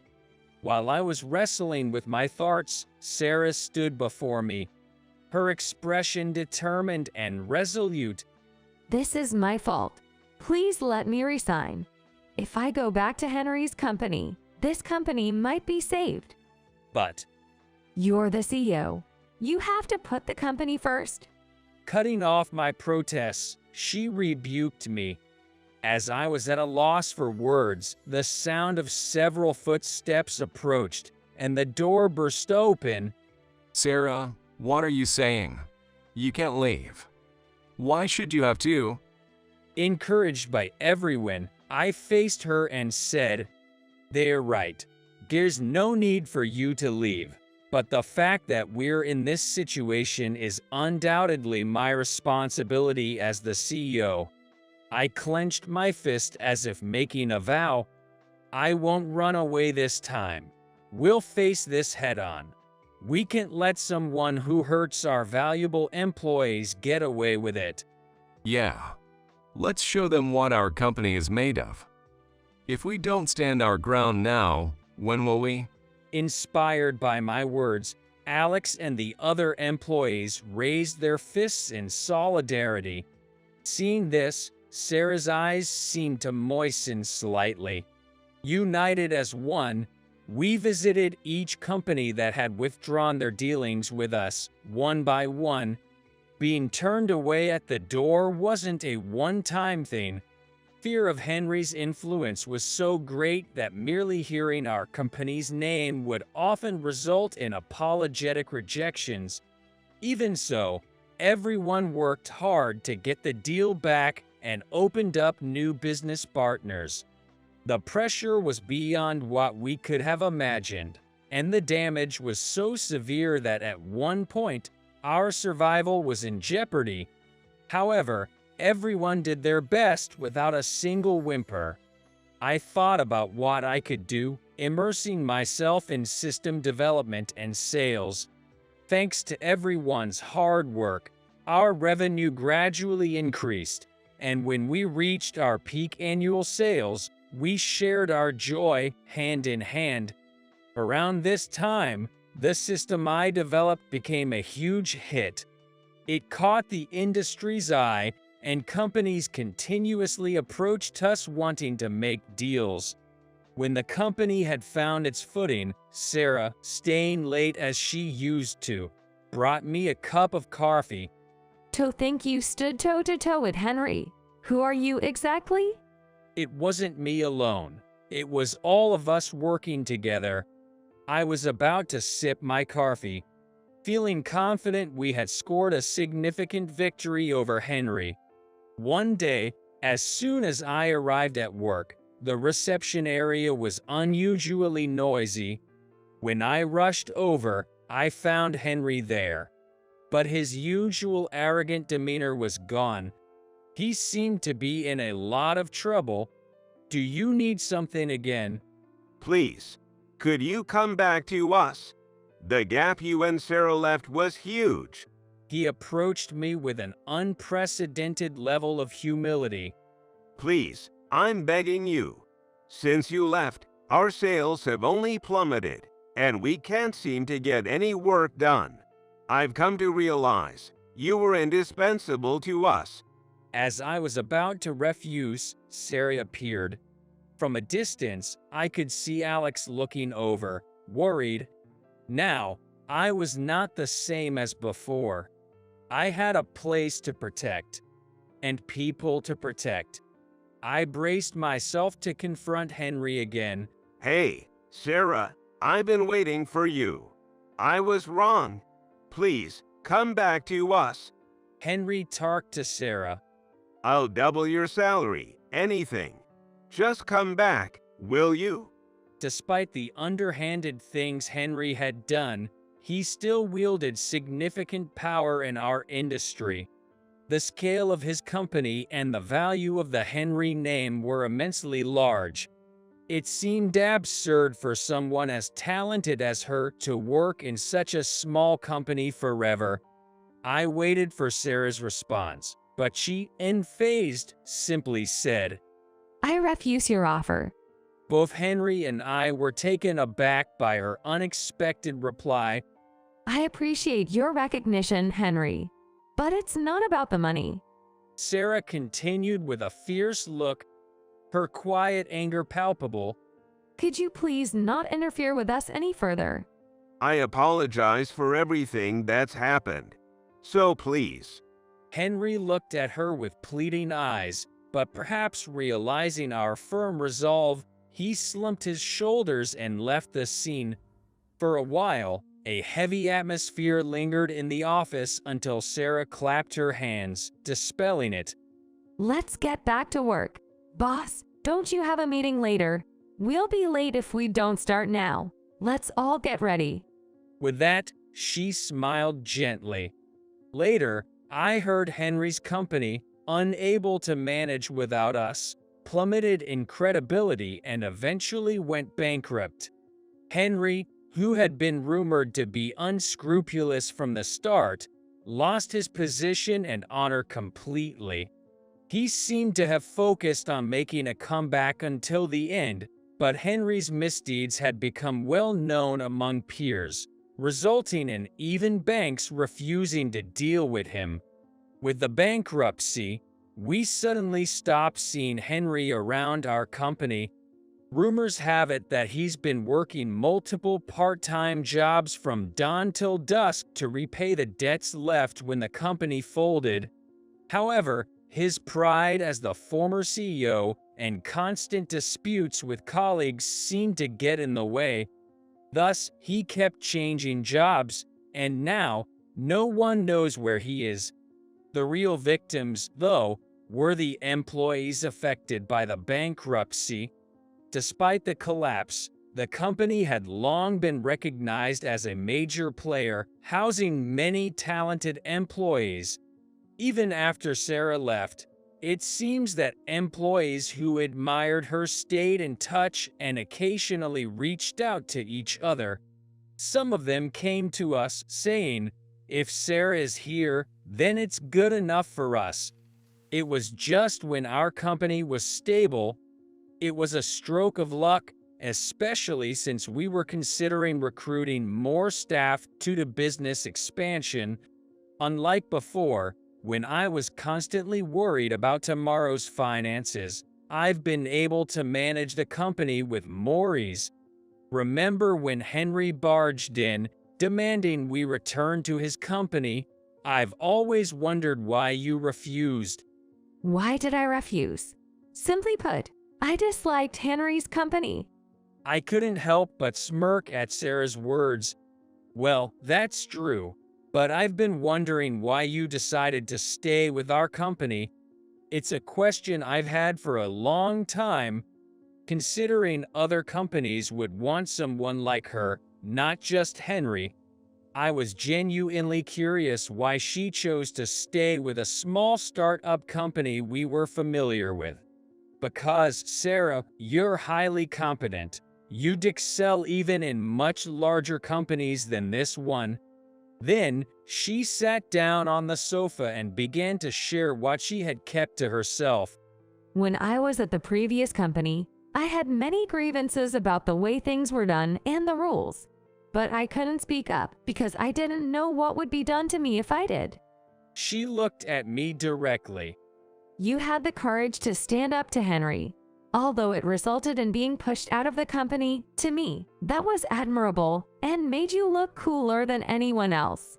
I was taken aback to learn Sarah had seen me in such a light. After you were gone, I worked seriously, but I increasingly wondered, is this really okay? I listened intently to Sarah's farts for the first time. And then, right after I impulsively quit my job, you reached out to me, and I decided I'll follow this man for life. Although I felt a bit embarrassed, knowing Sarah's true feelings brought me relief. Thanks to Sarah and every employee's hard work, our company's performance improved steadily. We even reached one of our long-term goals, making the company public. Still, I have nothing but gratitude for the employees who stuck with me from the challenging early days. And there was another significant change in me. Boss, today I'm going to get an answer from you, okay? Sarah peered at me with her wide eyes, as usual, asking me the same question during our work discussions. And when will you start speaking informally with me? That's because speaking informally feels like a high hurdle to clear. I've been dodging the question, but today I couldn't escape.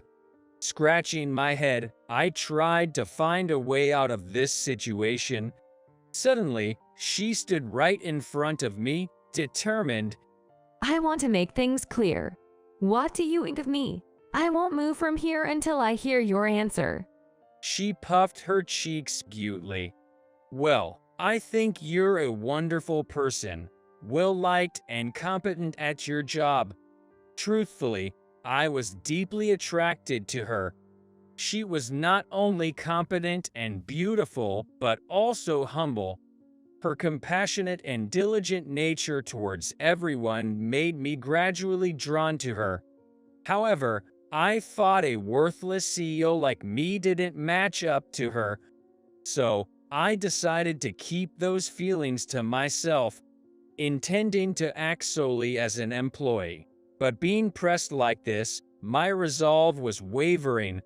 As if seeing right through me, she suddenly flashed a smile. You're lying. That's not all, is it? I've noticed. Her face beamed with happiness. I could feel my face turning bright red. When I started the company, I was desperate. I feared I would despise myself if I couldn't get it off the ground, especially after leaving Henry. Every time the company faced the brink of bankruptcy due to Henry's pressure, I regretted standing up to him. Why do I always have to go through this? I spent countless sleepless nights. Yet, there were people watching over me in my reckless endeavors. Even someone like me had people willing to follow. And I met a wonderful woman named Sarah, along with irreplaceable companions like Alex. Moving forward, I want to keep striving towards greater goals without losing sight of what's important. Sarah, would you like to go out for dinner tonight? For now, I'll start by opening up about my feelings to her. The girl blushing right in front of me